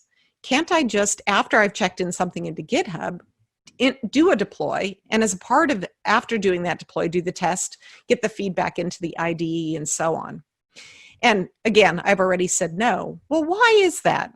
Well, there's a number of reasons. Number one, in certain environments, regulated environments, for example, there's a strict separation of concerns. Developers, they release artifacts, they do not touch production. Operators, they touch production. And by the way, the operators, they're not doing anything in development, because you need to have that separation of concerns, because we don't want one party to really have the keys to everything, so that they can either inadvertently or deliberately introduce some type of a vulnerability. The next thing is, very much related to that, is that the CI process really shouldn't have keys to production. That's kind of putting the CI process, putting them into kind of God mode, if you will. And we'll talk a little bit more about that as we go along. The other thing to notice is that particularly now where we are operating in the cloud, you typically have many, many deployment environments. So you're not just deploying to one area. Certainly you're deploying to different areas throughout your software delivery lifecycle. So dev, test, staging, production. But even in production, you're generally not deploying to only a single production environment. You're deploying to multiple production environments. Even if it's an active passive, you have things in multiple data centers because you can't tolerate downtime anymore. It's not okay if you have an electrical storm somewhere and it takes out power to one data center that your customers are going to understand that they can't access their bank balance. They expect that to be up 24/7, regardless of what kind of catastrophe is happening in the world. And then finally, recreating a deployment. Let's say you've had a catastrophe and you need to reestablish a deployment. You shouldn't have to go all the way back to your CI process. Of course, you could build a CI process where you have flags and you say, oh, don't actually rebuild, or you might say, well, nothing's changed in the source code repository, so those things are no ops. But tightly coupling the CI process to the deployment process really can get very, very complex. And so what we're talking about here is we're actually talking about loosely coupling the continuous integration process from the continuous deployment process. And to give you a little bit of a foreshadowing of where we're going to go in just a moment, it's not only the deployment process, but it's also the operational process. So the punchline of all of this is that GitOps is not equal to Git delivery. We've also got the Git operations process at the back end. And I promise that we'll get into the details of that and start to explain it. Now, I mentioned earlier that GitOps wasn't just about a particular technology. I mentioned that there were principles of GitOps. So let's think about those principles, and let me cover those principles here. They really are summed up very well across these 4 different angles. I'm going to start at the bookends of this. On the left-hand side, you see that it says the entire system is described declaratively. What that means is that we do not have imperative scripts. We do not have bash scripts that we have to execute to establish a particular environment. We describe it declaratively, meaning, hey, here's an expression of what I want running. That's it. Now, how do I actually get that running? Well, that's the other end. That's the other bookend of this slide on the far right-hand side. And that is we have software agents that are going to ensure that that make it so, that are going to ensure that what we actually have running out in the systems, in the target systems, matches what we've described declaratively. Now, this pattern a few years ago, 5 years ago or so, was still pretty new and novel. But this is something that Kubernetes has served, if nothing else, and it's done quite a bit else. It has certainly made the entire industry aware of this eventually consistent model, where we describe our desired state, and there's some type of tooling that happens on a continuous loop that is constantly making sure that what you've asked for in your desired state is what matches the actual state. So those are 2 very important principles of GitOps. Now, the next one over from the left is that desired state that you've described declaratively is going to be checked into a source code control system. And that might be Git. Now, in this talk, I'm not going to trade off Git versus something else. I have a whole nother talk that I do where I talk about things like the Git semantics and the importance of those. But for now, as we're staying at this relatively high level, let's just talk about it in terms of Git. So the whole thing's versioned in Git. And now what we need is we need an ability to control the delivery of that declared state, that desired state, into the runtime that's actually going to make it so. And that's where that automatic application comes in. That's really where the continuous delivery comes in. Now, these are the 4 principles, and we're going to go through these in more detail in a moment. But I want to show you another version of that slide where I've highlighted some other terms. So originally I had everything highlighted in red. Now I've emphasized some other words. On the left-hand side, it's the entire system. it's not only that you're declaring part of the system, but really you achieve the most efficiencies when you do apply this principle to the entire system.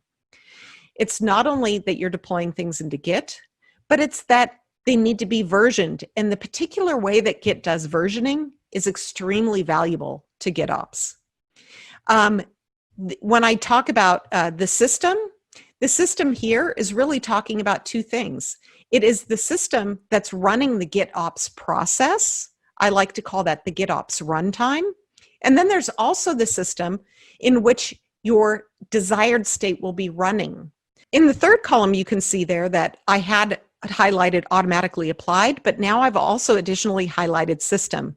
By system, I'm just drawing your attention to the fact that there's a system which is going to run the GitOps process. I like to call that the GitOps runtime, and we won't talk about that too much today. But I also want to point out that the system is also referring to the target where your desired state is going to be running. I've been talking about Kubernetes so far, so you might be thinking, yeah, it's applications that are deployed into Kubernetes. But in fact, you can gain a lot of value in applying GitOps practices and these principles to targets other than Kubernetes. So for example, you could use a GitOps process to manage the resources that you're putting into a content delivery network, for example. So that's why I'm highlighting system. And then finally, I've highlighted closed loop at the end there. And notice that the first part of this phrase says that software agents ensure correctness and perform actions on divergence. Those actions could be automatic reconciliation, so bringing things back into alignment, or it could be that in fact there was some type of a process that was evolving what was happening in the runtime system, and we want to capture that because that was valuable. Let's say horizontal pod auto scaling, for those of you who know Kubernetes, like automatic scaling of something, we may want to capture that and bring it all the way back into the source of our declarative configuration. Like, oh, we've had a spike in traffic, so we've doubled our capacity.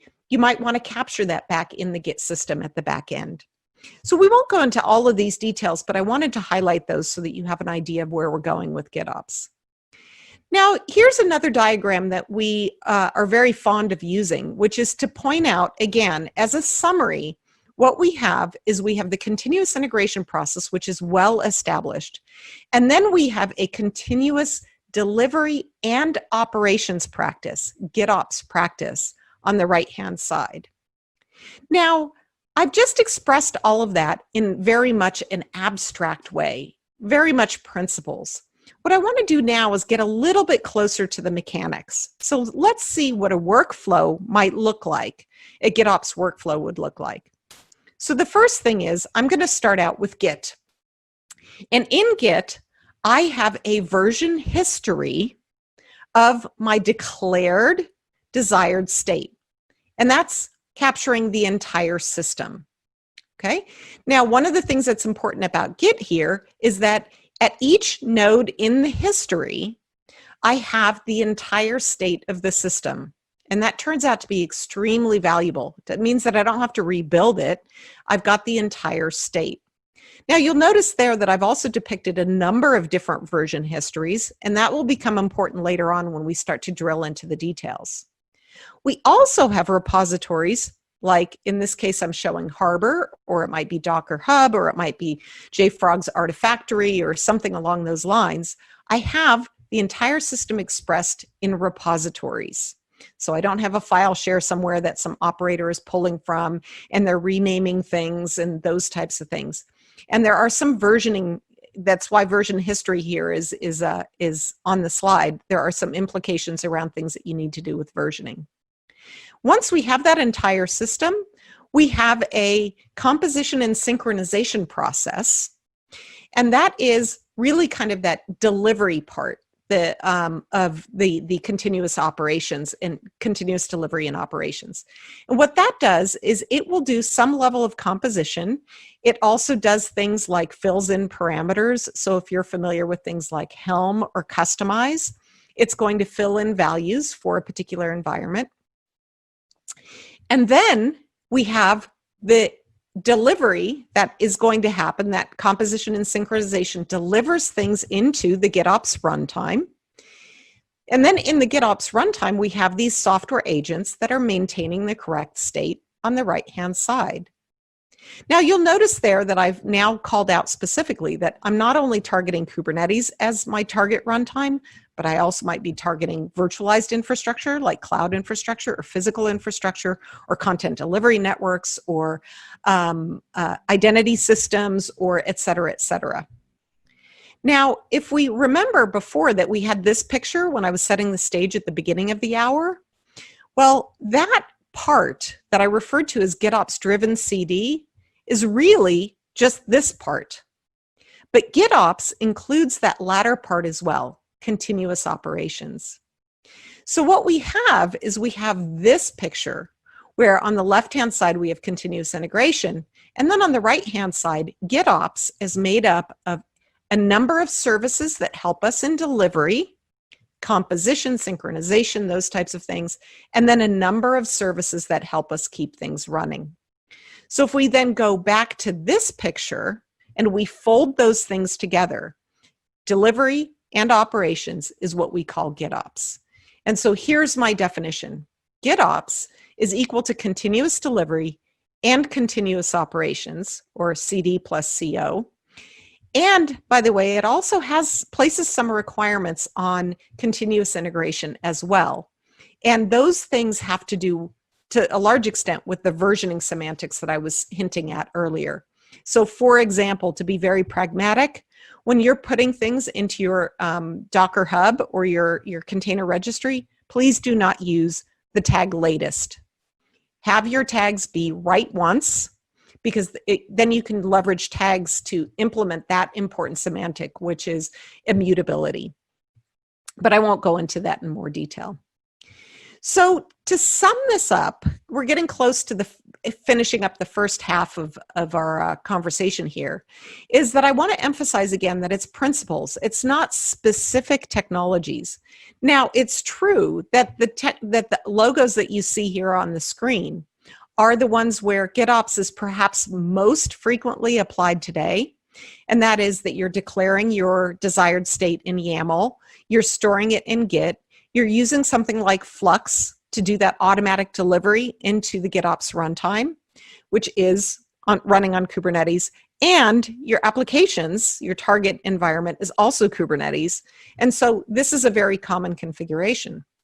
But in fact, you might want to start expressing your declarative configurations in a number of different languages. And there's some really interesting work that's been going on out in the industry around that, and using things like TypeScript or Python or any kind of like JavaScript type of language to do that declarative description. And there's some advantages to doing that. There are some ways that you can use languages, these programming languages, to do things like inheritance or to be able to apply parameters across a number of different files. So I mentioned earlier that you might be using Helm or Customize to instantiate parameters for the various runtime environments.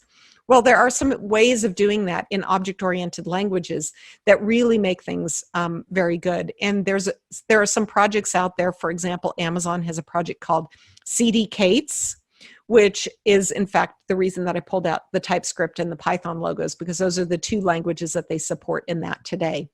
So it gives you a way to you're not allowed to go off and start using imperative processes, but it allows you to declare, if you will, objects.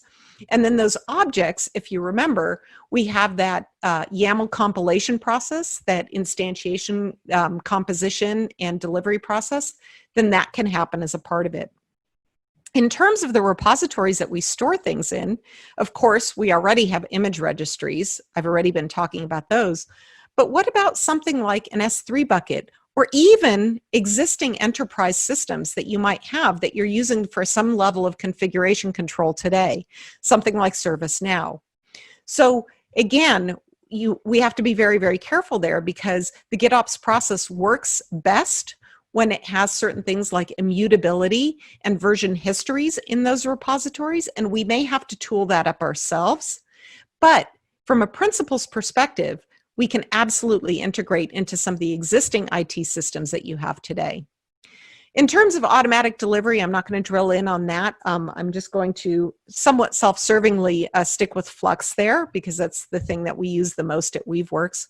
But then again, I also mentioned at the end that we have the various target environments, and I mentioned that on the previous slide as well, that we can be deploying into lots of things.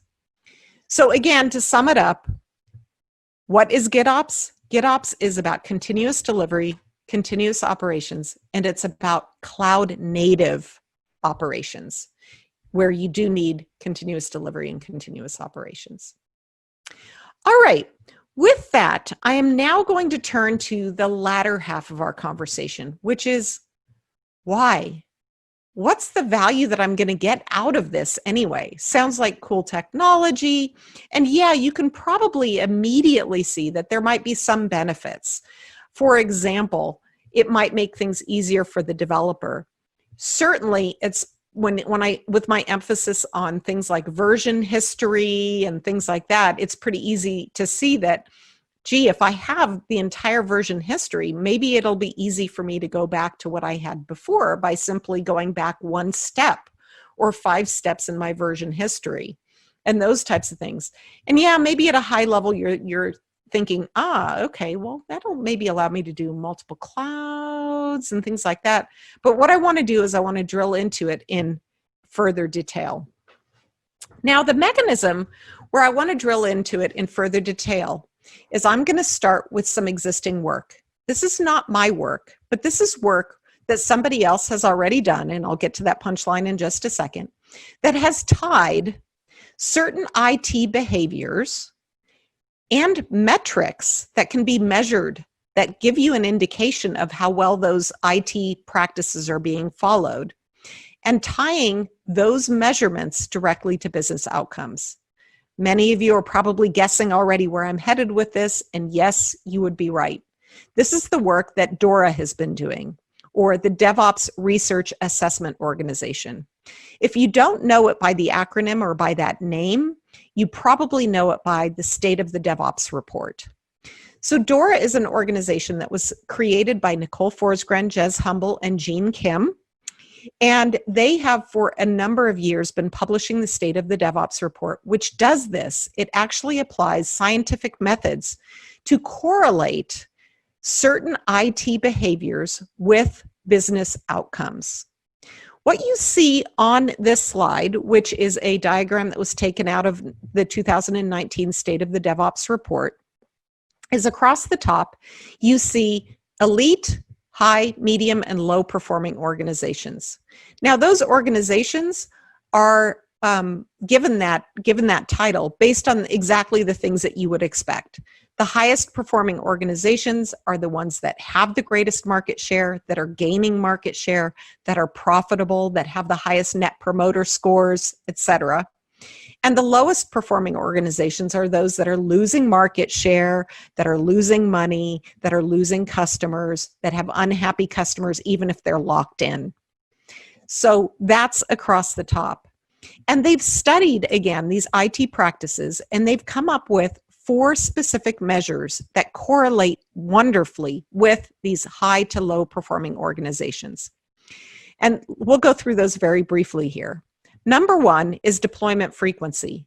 It shows, their research shows, that high performing organizations release code far more frequently than low performing organizations. As you can see, they're releasing on demand or multiple times per day.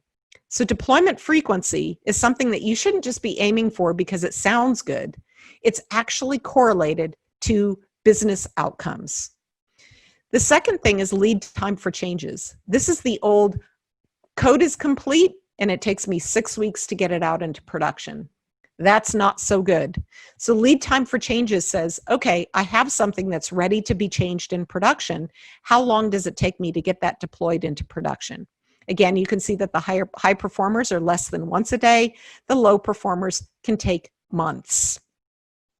The third metric is, so those two are really kind of deployment process type of metrics. The other two have to do with more around the stability of the system. One is the time to restore a service. So if a service has experienced some kind of a problem, how long does it take you to restore that from some kind of a problem? And then finally, the last one is the change failure rate. So how often does making a change cause an outage in the first place? And you can see there that pretty amazing differences in numbers there. The elite performers, 0 to 15% of the time, making a change in your production environment, doing some type of a deployment causes a problem. Compare that with 60% on the opposite end. That's pretty dramatic. And in fact, here's another diagram that they have in the State of the DevOps report that shows you, and I'm going to pick the largest number here, is that the mean time to recover from incidents, the elite performers are 2,600 times faster than the low performers. So these are really great things to aim for. So they've done the work of tying these IT practices to business outcomes. Okay, so keep that in mind. Now, I'll remind you that GitOps was this. And what I want to do now is I want to put those two things together. And in putting those two things together, what I'm going to start with is on the left-hand side here, you can see those measurable IT metrics. And on the right-hand side, you can see that there's some additional cross-cutting concerns, things like security, change control, regulatory compliance. That those things are kind of implicit in some of the things on the left-hand side, but I find it very helpful to continue thinking about those things as we go through the dialogue. Now, you'll also notice that I don't only have 4 things on the left, I have a 5th one, which is availability. And this is something that the folks in this State of the DevOps report call out as a special category. And I won't go into the details of why. We're just going to talk about these things as we go. And so what I want to do now is in the middle, I want to start taking some very specific things that you can do in your IT system. And for each one of those things, I'm going to tie it to GitOps. And so what you can see here is that I have 5 things that we're going to talk through, and they map to those things on the left-hand side as follows. Let's take application team productivity, for example. If you have productive application teams, that is, you're moving things out of the way that have historically plagued them from being able to do some of the behaviors that we know generate higher business outcomes, then what you're doing is you're looking for things that are going to allow them to reduce the lead time and increase their deployment frequency. And what I'm going to do in a moment is I'm going to go through this as well as 4 other categories and show you specifically how GitOps contributes to application team productivity. When GitOps contributes to that productivity contributes to lowering lead times and increasing deployment frequency. Another thing is that application teams that are autonomous are also able to lower their lead time and increase their deployment frequency. No longer are they dependent on somebody else to deploy something into production. And that's how we're getting to these massive differences, is that the app teams are able to do production deployments instead of having a ticketing process to do so. The third thing is that we want to implement some safety nets, and I'm going to show you exactly the safety nets that, at least a couple of the safety nets that the GitOps process provides. And when you have those safety nets, that allows you to feel a little bit more confident on deploying more frequently. Because if something does start to go wrong, there's a safety net to catch you, to keep you from doing something completely catastrophic. And that also, those same safety nets are going to decrease the change failure rate as well. Repeatability is absolutely essential. And that is, if you will, the first thing that people tend to think of when it comes to GitOps, is they think about repeatability. Now you'll notice that it's just the 4th thing on the list. Of course, it has an impact on deployment frequency, so that I can, for example, if it's just a simple repeatable process, if I'm pushing a button or doing a git push and that has the effect of automating the entire deployment, well, then I can do it very, very frequently because I've got that repeatability, which means that if something does go wrong while I'm doing my deployment, I can just repeat the previous deployment. That also plays a big role in reducing the change failure rate. And then it is the biggest thing in mean time to recovery. When I told the story of Weaveworks and how GitOps was born, it was exactly that. We suffered an outage, but because we had been putting these practices in place, our time to recovery was very, very short. And then finally, how do you get availability? Well, at the root of all availability is redundancy. So that how we surface that redundancy, of course, makes a difference. But if you want to be available all the time, you've got to have more than one of something. Gone are the days where we said, oh, we are going to make sure that this system never goes down, this system being a singleton. Instead, what we're all about is we are all about making sure that we have multiples of those. Okay, so let's drill into the application team productivity bucket then. And I'm going to continue going back to this diagram where I showed some of the mechanics earlier. I'm going to keep going back to this diagram over and over and overlaying some of the GitOps practices and overlaying the benefits of those GitOps practices against those metrics that I just talked about earlier. So if we take a look at this process, remember that the developer process is on the far left-hand side of this. We have the developer and the DevOps engineer. They're already familiar with things like Git, and they're familiar with things like CI process. And not only are they familiar with checking things into Git, but they're also familiar with some of the constructs that are available in Git and some of the Git offerings like GitHub and GitLab and Bitbucket and those types of things like a pull request.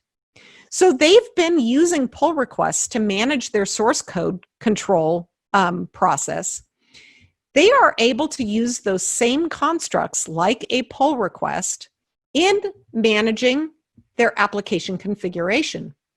So now that change control process that we were talking about earlier that used to be file a ticket and then somebody in some other group goes ahead and does some review and things like that, they're integrating, they're taking that very important IT process and they're realizing it through familiar tools like the pull request. Those of you who know Git know that there's all sorts of other automation that can be tied to Git that do things like, okay, when it does come time for somebody to review that, do they have to go into some arcane web UI and click on some approval box or something like that? No, in many cases, it's just a matter of responding on a thread that is tied to a pull request with looks good to me, / looks good to me. And that has the effect of having a bot at the back end that pushes forward that process. So some of these processes that the development teams have been using, that they've become very efficient around, what we're doing with GitOps is we're saying, don't learn a whole new tool set. Don't have to install a whole new tool set. Just use the tool set that you live in and day out, and use that not only to manage your source code, but to manage your deployments as well, your application configuration. So what that allows us to do is that allows us to really constrain the world that the developer and the DevOps engineer works in. One of the things that's happened, and I've been working in the Kubernetes space for about 3 years now, is that developers, when they started working on Kubernetes, they had to start learning a whole bunch of Kubernetes. They had to learn about daemon sets and deployments and replica sets and config maps and secrets and all of those types of things. And what this does, in fact, is it allows the developers to maybe set up, if we go all the way back to that stack diagram that I showed at the very beginning, it allows developers to kind of live in that application space and not be concerned with all of the details. And so what we're going to do then is that the platform is going to automate everything else for them. Now, in a moment, I'll say a little bit more about how that platform automation happens. But really, what we're talking about here was application team productivity. And by constraining the world that they need to live in, and using tools they're familiar with, we absolutely increase their productivity, which contributes directly to a reduction in lead time and an increase in deployment frequency. Okay, so now let's move on to the next bucket, which is application team autonomy. And I'm going to take you back to this picture. These teams, even though they're using similar processes, and they are both technologists and they're both developers, they have different concerns. They have different surface areas that they're focusing on. Application team is all about the applications and iteration and feedback, and the platform team is all about making sure that that organization stays out of the negative headlines on the front page of the Wall Street Journal. We do not want an Equifax. We do not want any kind of other, Target breach or Home Depot breach or anything like that. We don't want to be on the front page. So that's what the platform team is responsible for. So the autonomy that I'm talking about here is, to a large extent, allowing the application teams to not have to go to the platform team for every step of the process. So how do we achieve that autonomy? Now, you remember this picture, right? And remember that I called out earlier that there were different version histories. So I'm going to expand that a little bit. Of course, the image repository is still there, but it's off the screen for a moment. We've got different version histories. What this picture allows us to do then is it allows the developer to stay here, and it allows the platform team to also apply the GitOps process for their side. Now, they're concerned with security and compliance, and it's those configurations that implement exactly the platform automation that is allowing the developers and the DevOps engineers to be more productive, that's shielding them from the details that are happening at the back end. So to sum this up, the platform engineer is responsible for all of the configuration that drives the platform and tooling the security and compliance regulations into that platform. And so let me give you a very concrete example. I was just chatting with a client recently where they have a security process where every single week they get a new version of the base operating system. Now, the base operating system, of course, in a Kubernetes environment is running on the host. What that means is that the platform engineer can simply make available a new machine image and have that deployed onto the hosts in the Kubernetes environment. And they go through and they do a rolling upgrade of all the nodes in the Kubernetes environment. Is there a reason that the developer needs to be involved? Well, that depends. If the developers are building cloud native applications that have been designed for these types of infrastructure quicksand, which again is what my book is all about, is those design patterns that allow you to do that, then the developer doesn't even need to know. The application team doesn't even need to know that this is happening. And there are organizations out there that have it implemented in this case. Now, if they have stateful apps, then there's other things that need to happen and it gets a little bit more complex. But in many, many cases, increasingly in the modern software that we're building today, we can do that. So that application team autonomy then allows them, of course, again, to reduce their lead time and increase their deployment frequency. Now, I'm going to say more about the platform engineer as we go on through the rest of the conversation and look at some of the other elements. All right, so next let's talk about safety nets. So if we go back to our schematic here, I'm sure that you can all pick out the first safety net. And yep, sure enough, it's that version history. Because every node, and I'm going to stick with Git as an example here, has the entire system stored. And this is something that I believe that the folks who created Git had a tremendous foresight, even if they weren't thinking ahead to application configuration.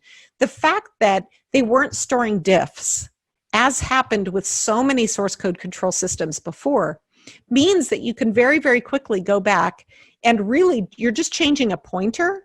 You do not need to replay a whole bunch of diffs to get to a state. You're really just shifting a pointer. And so that's what it means to just be able to roll back a deployment, is that let's say during a rollout process of some new piece of software, I have my application configuration in there.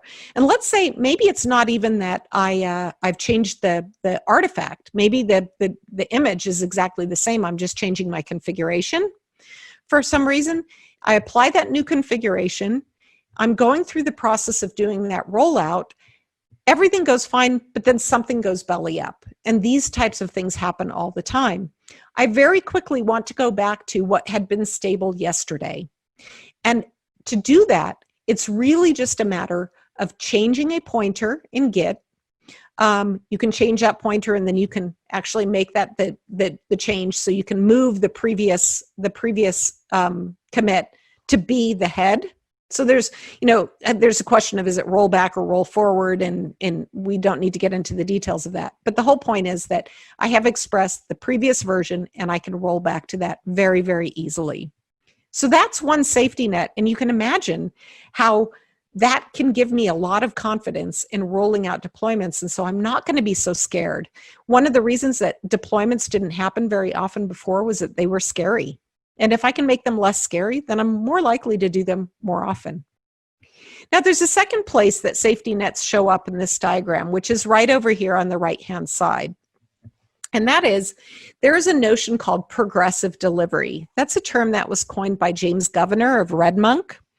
And what progressive delivery says is that we are going to, instead of doing a full-scale replacement of version 1 of software with version 2 of software, what we're going to do is we are going to use things like traffic switching and traffic routing to start to send some traffic over to the new version.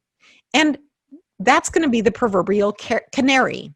And we're going to keep an eye on that. And if things are going well, we will continue with that deployment. And if things start going haywire, then we will roll back to the previous deployment. Now, why have I painted this picture on the right-hand side? Well, that's because notice that what I just said. I said that it involves things like traffic switching and traffic routing. So that's something that's happening in your target runtime system. So when I talk about this category of software agents that are maintaining correct system state and alerting on divergence and things like that, something like a continuous delivery, progressive delivery process can be implemented in automation to be one of those agents that's running in the software system, responding to the desired state that's on the left-hand side, but doing so in a very safe manner. And I'll draw your attention to one of our open source projects. We have an open source project called Flagger, which implements exactly this. It's implemented as a Kubernetes controller, so you deploy it as an operator into your Kubernetes cluster, and then you get the benefit of this particular safety net. So when we have those safety nets, again, tying that back to the IT practices, the measurable IT practices, is that having those safety nets absolutely, again, is going to allow me to do more frequent deployments. And also, if I start to do a deployment and something goes wrong, I'm going to be able to very, very quickly stop that deployment. And so the deployment won't ultimately fail because I'll still have version 1 of the system running. And now all my traffic is going back to version 1. So that contributes directly to that. All right, we're almost done here. Let's talk about repeatability now. So repeatability, again, I'm going to go back to this diagram, and let's see where repeatability comes in.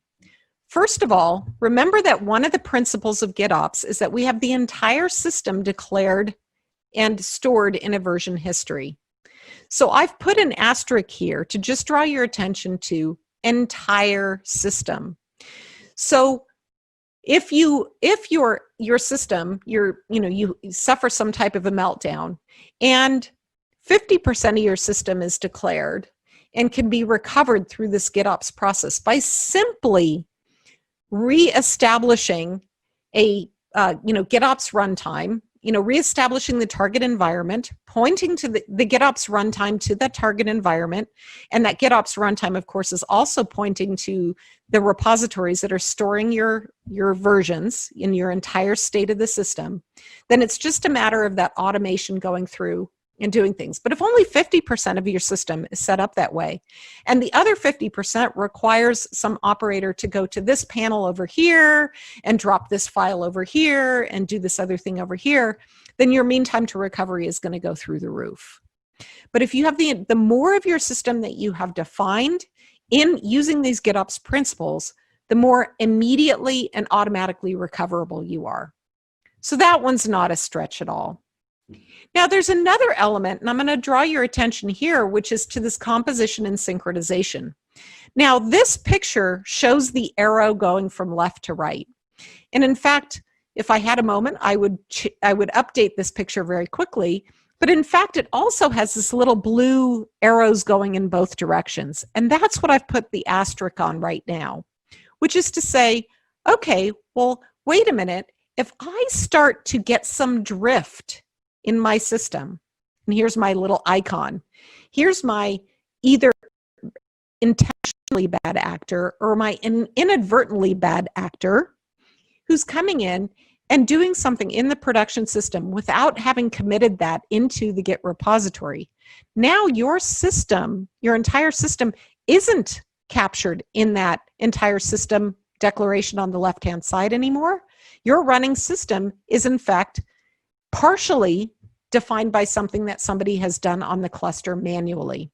And what we call that drift. What that delivery process does is it's not only delivery, but it's actually a synchronization that guards from risk and identifies when there's been a drift, and then can do one of many things. It can either eliminate that drift and say, you know what, I'm just going to continually revert my system, my target system, back to what you have in the Git repository. And we have lots of people who are doing that automatically. And maybe alert at the same time, because if somebody is doing something that has the risk of causing drift, you want some alerts on that. Or maybe it doesn't do the automatic rollback, the reconciliation, but at the very least, it sends out an alert where somebody can come in and say, what the heck is going on? Who has keys to my target environment? So it might even just be, something that helps with security. So that is a way that that we contribute to those IT outcomes. Now, there's another IT outcome that I didn't have on the slide that I want to talk to here as well, and that is that our platform teams and our infrastructure teams are also responsible for keeping costs from spinning out of control. And there, what repeatability does to contribute to cost control is it basically says, if you think about why application teams hung on to environments before, was really a couple of reasons. One was it was hard to get those environments, and hopefully you're not too terribly plagued by that anymore. But even when that went away and it was easy to self-service an environment, they hung on to those systems because, you know what, the state of that system had some important information in it. If the state of your system is entirely captured in a Git repository, in a set of repositories, then that live cluster or that live target environment is no longer the only expression of that state.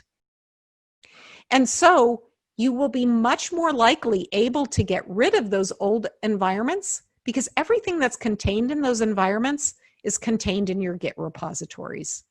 So I have spoken with users who have implemented automatic harvesting of target environments that haven't been touched in a month because they have the GitOps process in place.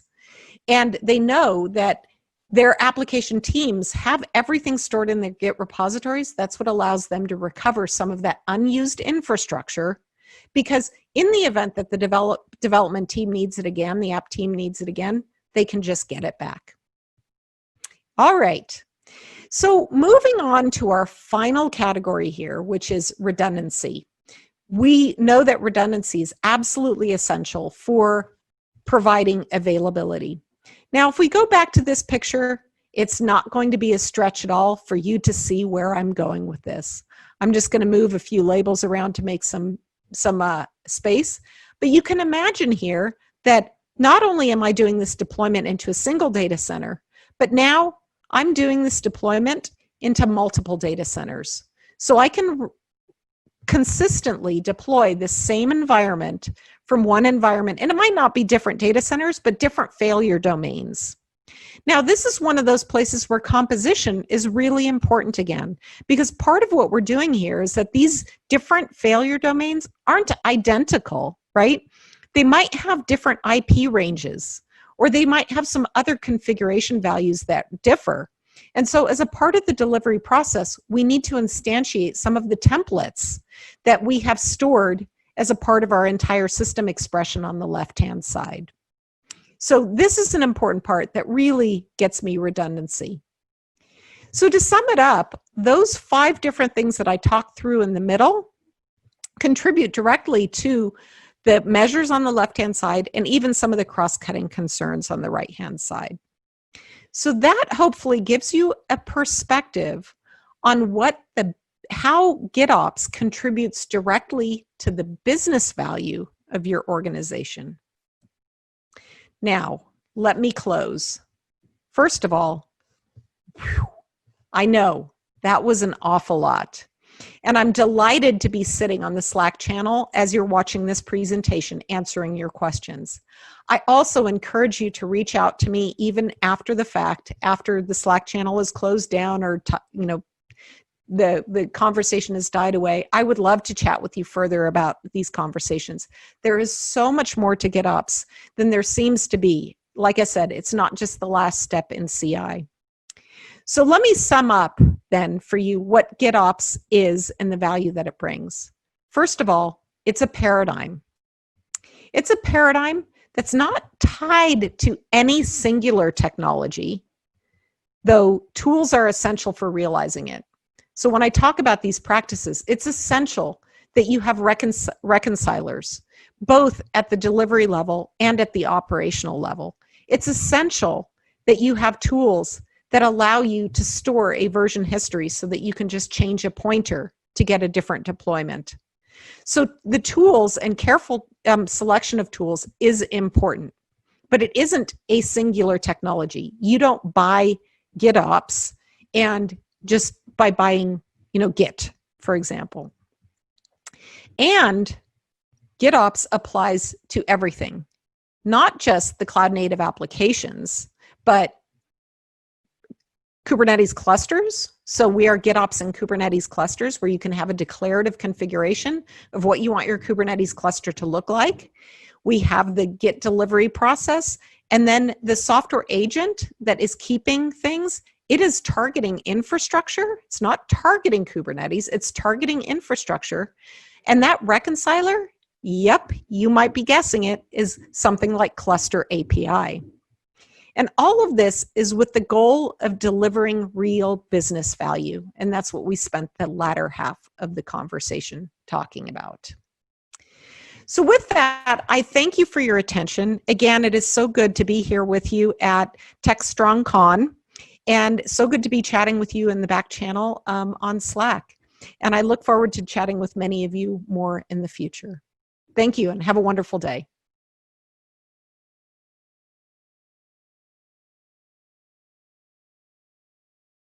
Okay, hope you enjoyed that video from Cornelia Davis from back in June at TechStrong Con. It's more relevant today than it was then, even as GitOps continues to grow, and many thanks to Cornelia for that. Now it's time where we do the news. Headlines around the MediaOps community sites. Let's jump right to it. At DevOps.com, we have a report that as working from home took hold, few adjusted their security posture. This is something we've discussed on our CISO Talk video series as well. And it's been a bit of a lag because I think the rush was to get it up and running, not necessarily securely with work from home. But it's something we need to concentrate on going forward, and I think we will see more and more around that.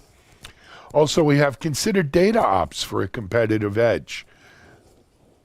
I think data ops, again, we see it more and more popping up as something that you need to be focused on. Envoy proxy server project comes of age, about the Envoy proxy server project. And then a survey surfaces impact of COVID-19 on DevOps teams.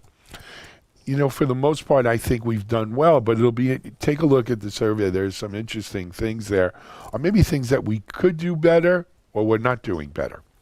Over on Container Journal, we have 5 questions for telcos to consider, or in considering, a cloud-native, edge-defined future. And, I think telcos really need to wrap their heads around this. Also on Container Journal, Cisco expands scope of Kubernetes networking ambitions. And that's going to be an interesting play, the whole network, software-defined networking around Kubernetes and everything else. Over on Security Boulevard, a report that China's Chinese Communist Party-driven global threat actor. Go read about that one. And then we have data privacy and COVID-19, what you need to know. And then finally, Sunrise defines next phase of DevSecOps. New company launching, or new DevSecOps play launching, up on Security Boulevard. That's going to do it for the news today. As usual, it's just some headlines. Go check the sites out. There's great articles. But for now, we're going to head over to our managing editor, Charlene O'Hanlon, with a great interview today, as well as a preview of this week's webinars on Media Ops. Charlene, take it away.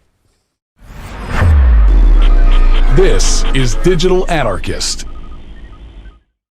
Hi, everybody. Welcome back to TechStrong TV. I am Charlene O'Hanlon, Managing Editor at Media Ops, and I'm here now with Larry Gordon, who is the co-founder and CEO of a company called XOps, which is, as I understand, a global IT services company that really focuses almost exclusively on DevOps. So, Larry, thanks so much for taking a couple minutes and talking with me today. Appreciate it. Hey, I'm delighted to be here, and good morning. Good morning. Good morning. It is morning, isn't it? So I'm really excited about this conversation because we're going to be talking about a topic that is not exclusive to DevOps. It's actually a conversation that I think a lot of organizations are having these days, and that is the topic of inclusivity and diversity in the workforce.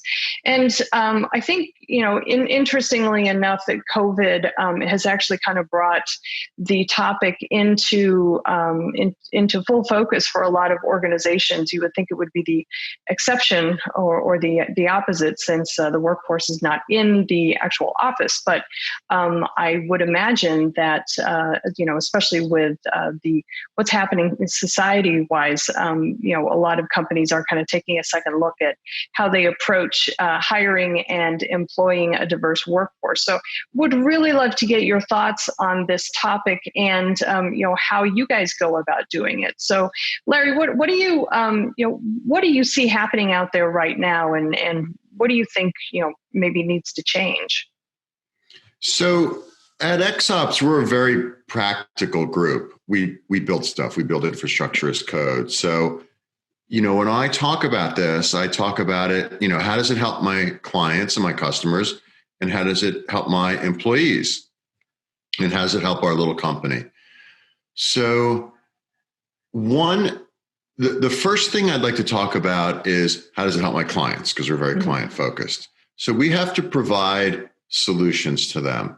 And since we're DevOps people, often we have to look for solutions in many parts of a technology stack and many parts of an organization.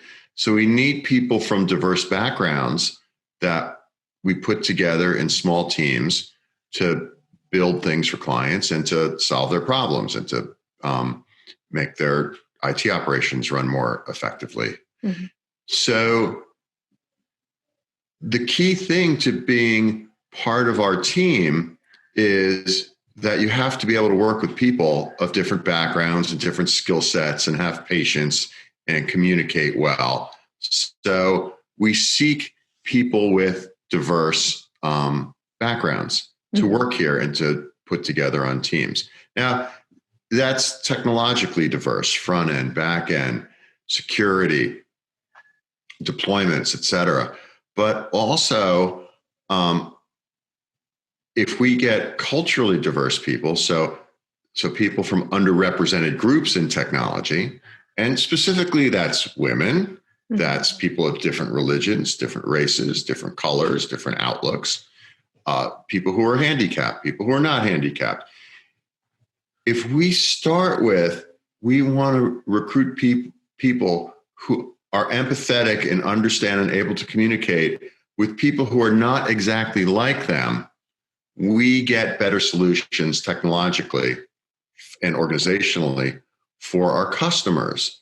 So, and I always like to talk about theory and practice with a little bit of a story too. So I started my IT career and my software career a while ago. And one of the things that was, a big theme in Information Week and Computer World, the leading journals of the day was the business would go to IT and say, I need this built. And the business culture was so different than the IT culture. And the IT culture would make insular decisions on, I don't want to build that, I don't want to do this, just talking amongst themselves. And they were a pretty close-knit, non-diverse team. And the business tended to be more diverse, and the business wouldn't get the solutions they need because they couldn't break down that cultural barrier, let alone the data barriers and the IT barriers, to building an application that would save the business money or bring in revenue. And in DevOps, right, the reason we exist is because applications have to be rolled out reliably and quickly and securely because they build wealth and revenue. So what happened back then was IT lost budget and lost power to the business because they weren't talking in language and delivering solutions that reflected what the business was doing. So some of us may remember that, but the point is there was a culture in IT that didn't allow them to do business better. And we don't want to fall into that same trap now. We want tech culture and tech representation to reflect business and revenue generating representation. So one thing that happens is we think we deliver solutions based on a more diverse employees. The other way it works is we're small. We're not Cognizant. We're not Accenture. We're not Chase Manhattan Bank. So we have to play Moneyball. If anyone remembers the book and the movie, you find really talented people who are undervalued by the general, population of buyers. So we've been able to find people who are really talented, but who were neglected because they come from underrepresented groups and not necessarily comfortable at a JP Morgan Chase or a big consulting firm. Or, well, no, I don't want to pick on Chase. A big bank. Or right. Right? Because Chase is very good, but others aren't quite as good. So we're able to hire those people and provide great solutions for customers because they're really happy to work for us, and we're able to attract them because we have a workplace that allows them to use their skills to greatest effect. So it helps us in recruiting and finding talent, overlooking the, in the Moneyball sense, be a pitcher who doesn't look like the classic left-handed, pitcher's supposed to look like. Right. Okay.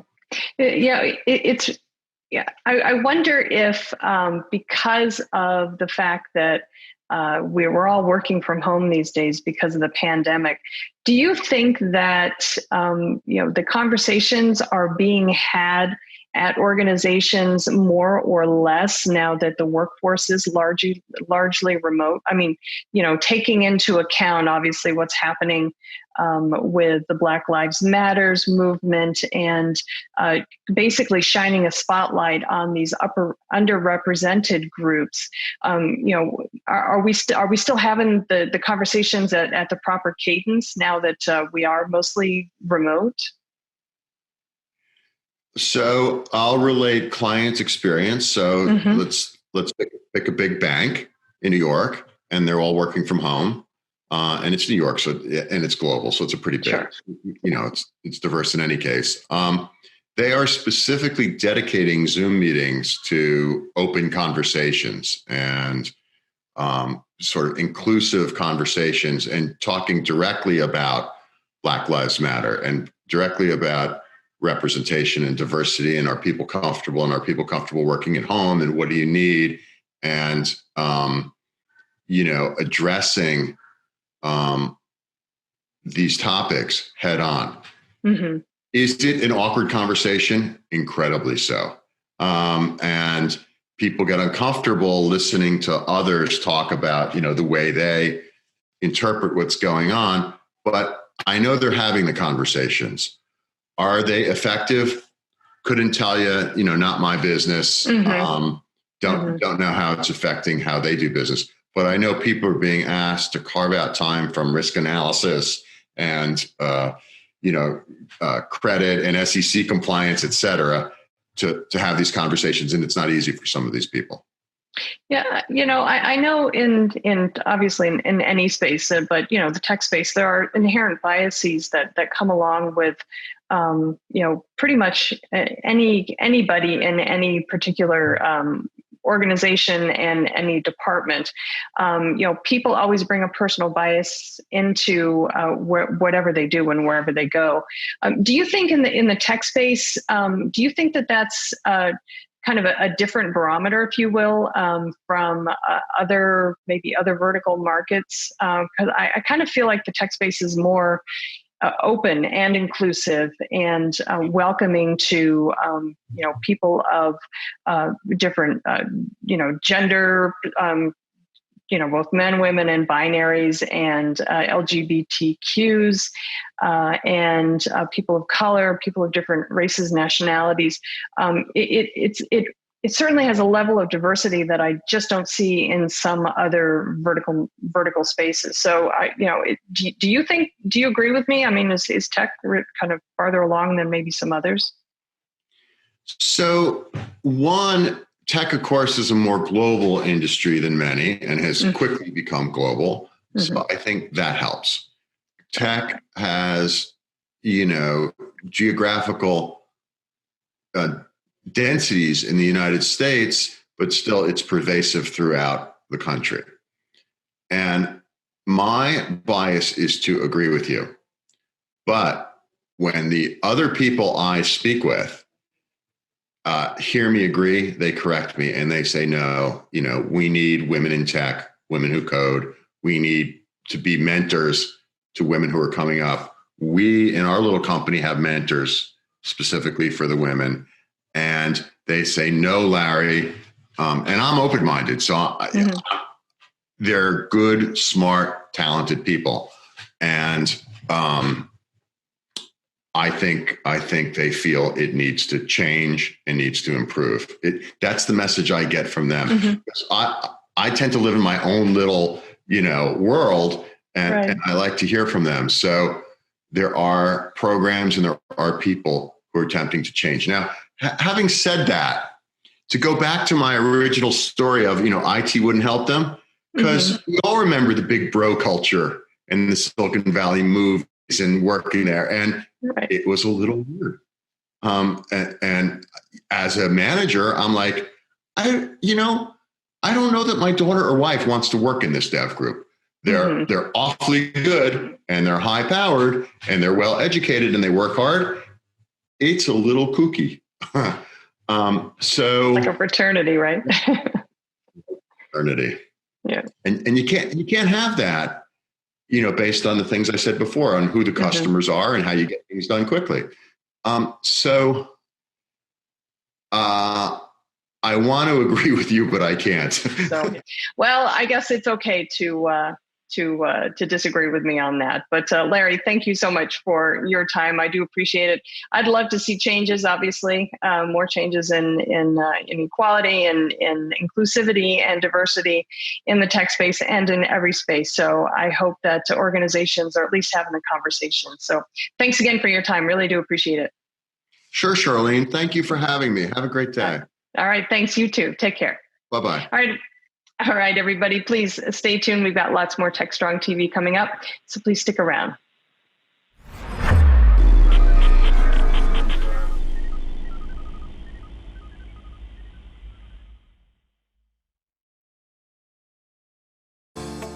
Disruption is occurring across every aspect of IT. Open source, cloud services, DevOps, and cloud-native software architectures are democratizing IT and radically transforming how business is done. The old ways of creating software and doing IT are being replaced with agile, flexible, faster, and cheaper methods, benefiting vendors and users alike.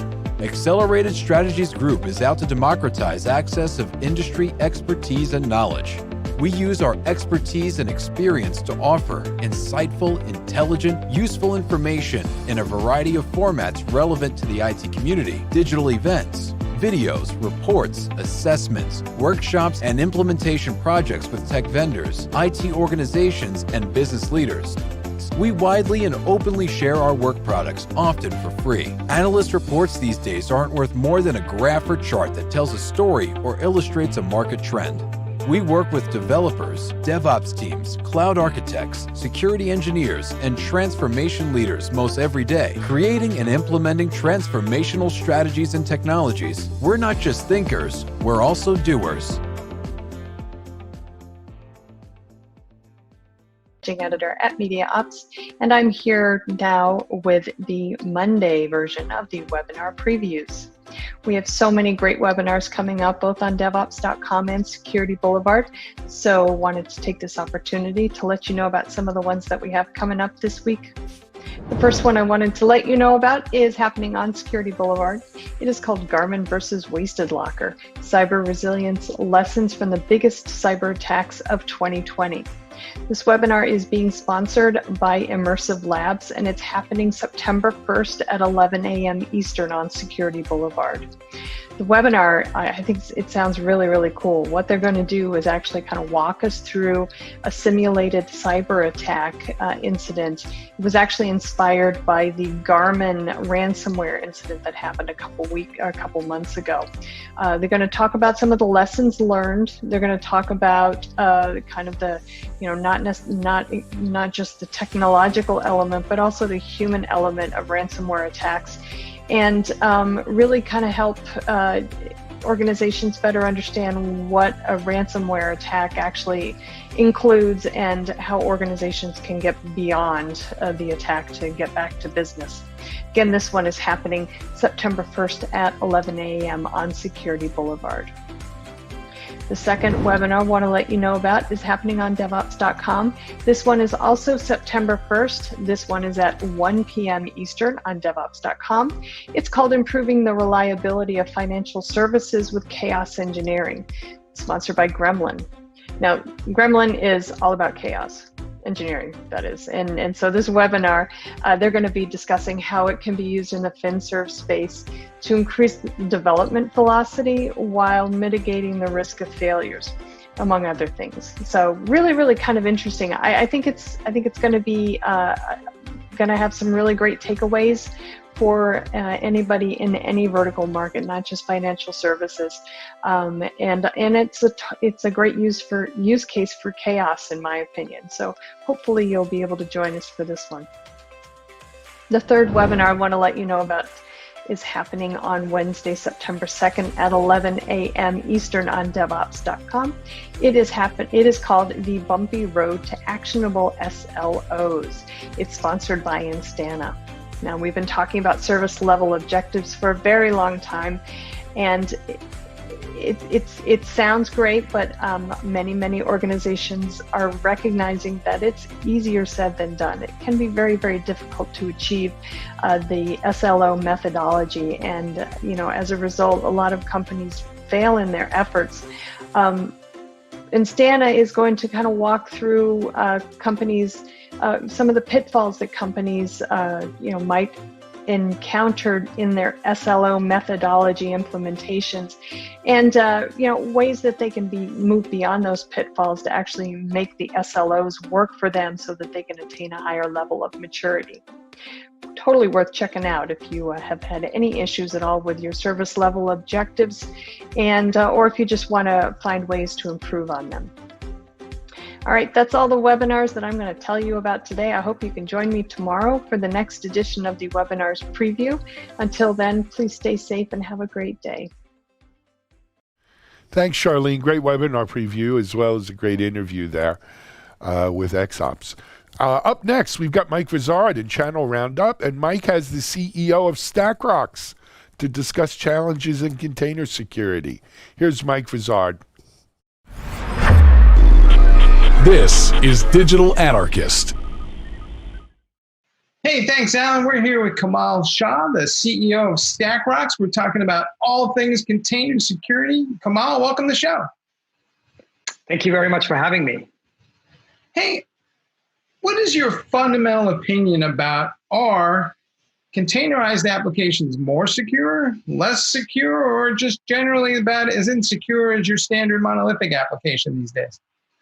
Yeah, I think first it's important to understand why people are moving away from monolithic applications to microservices, containers, and Kubernetes is because it gives them speed, agility, portability, and instead of driving innovation once every 6 months, you can drive innovation every 6 hours, right?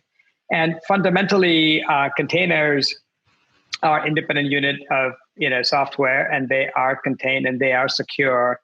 But it's like anything else. The way you configure and the way you implement these applications also have to be taken into account, because misconfigurations can also drive security issues.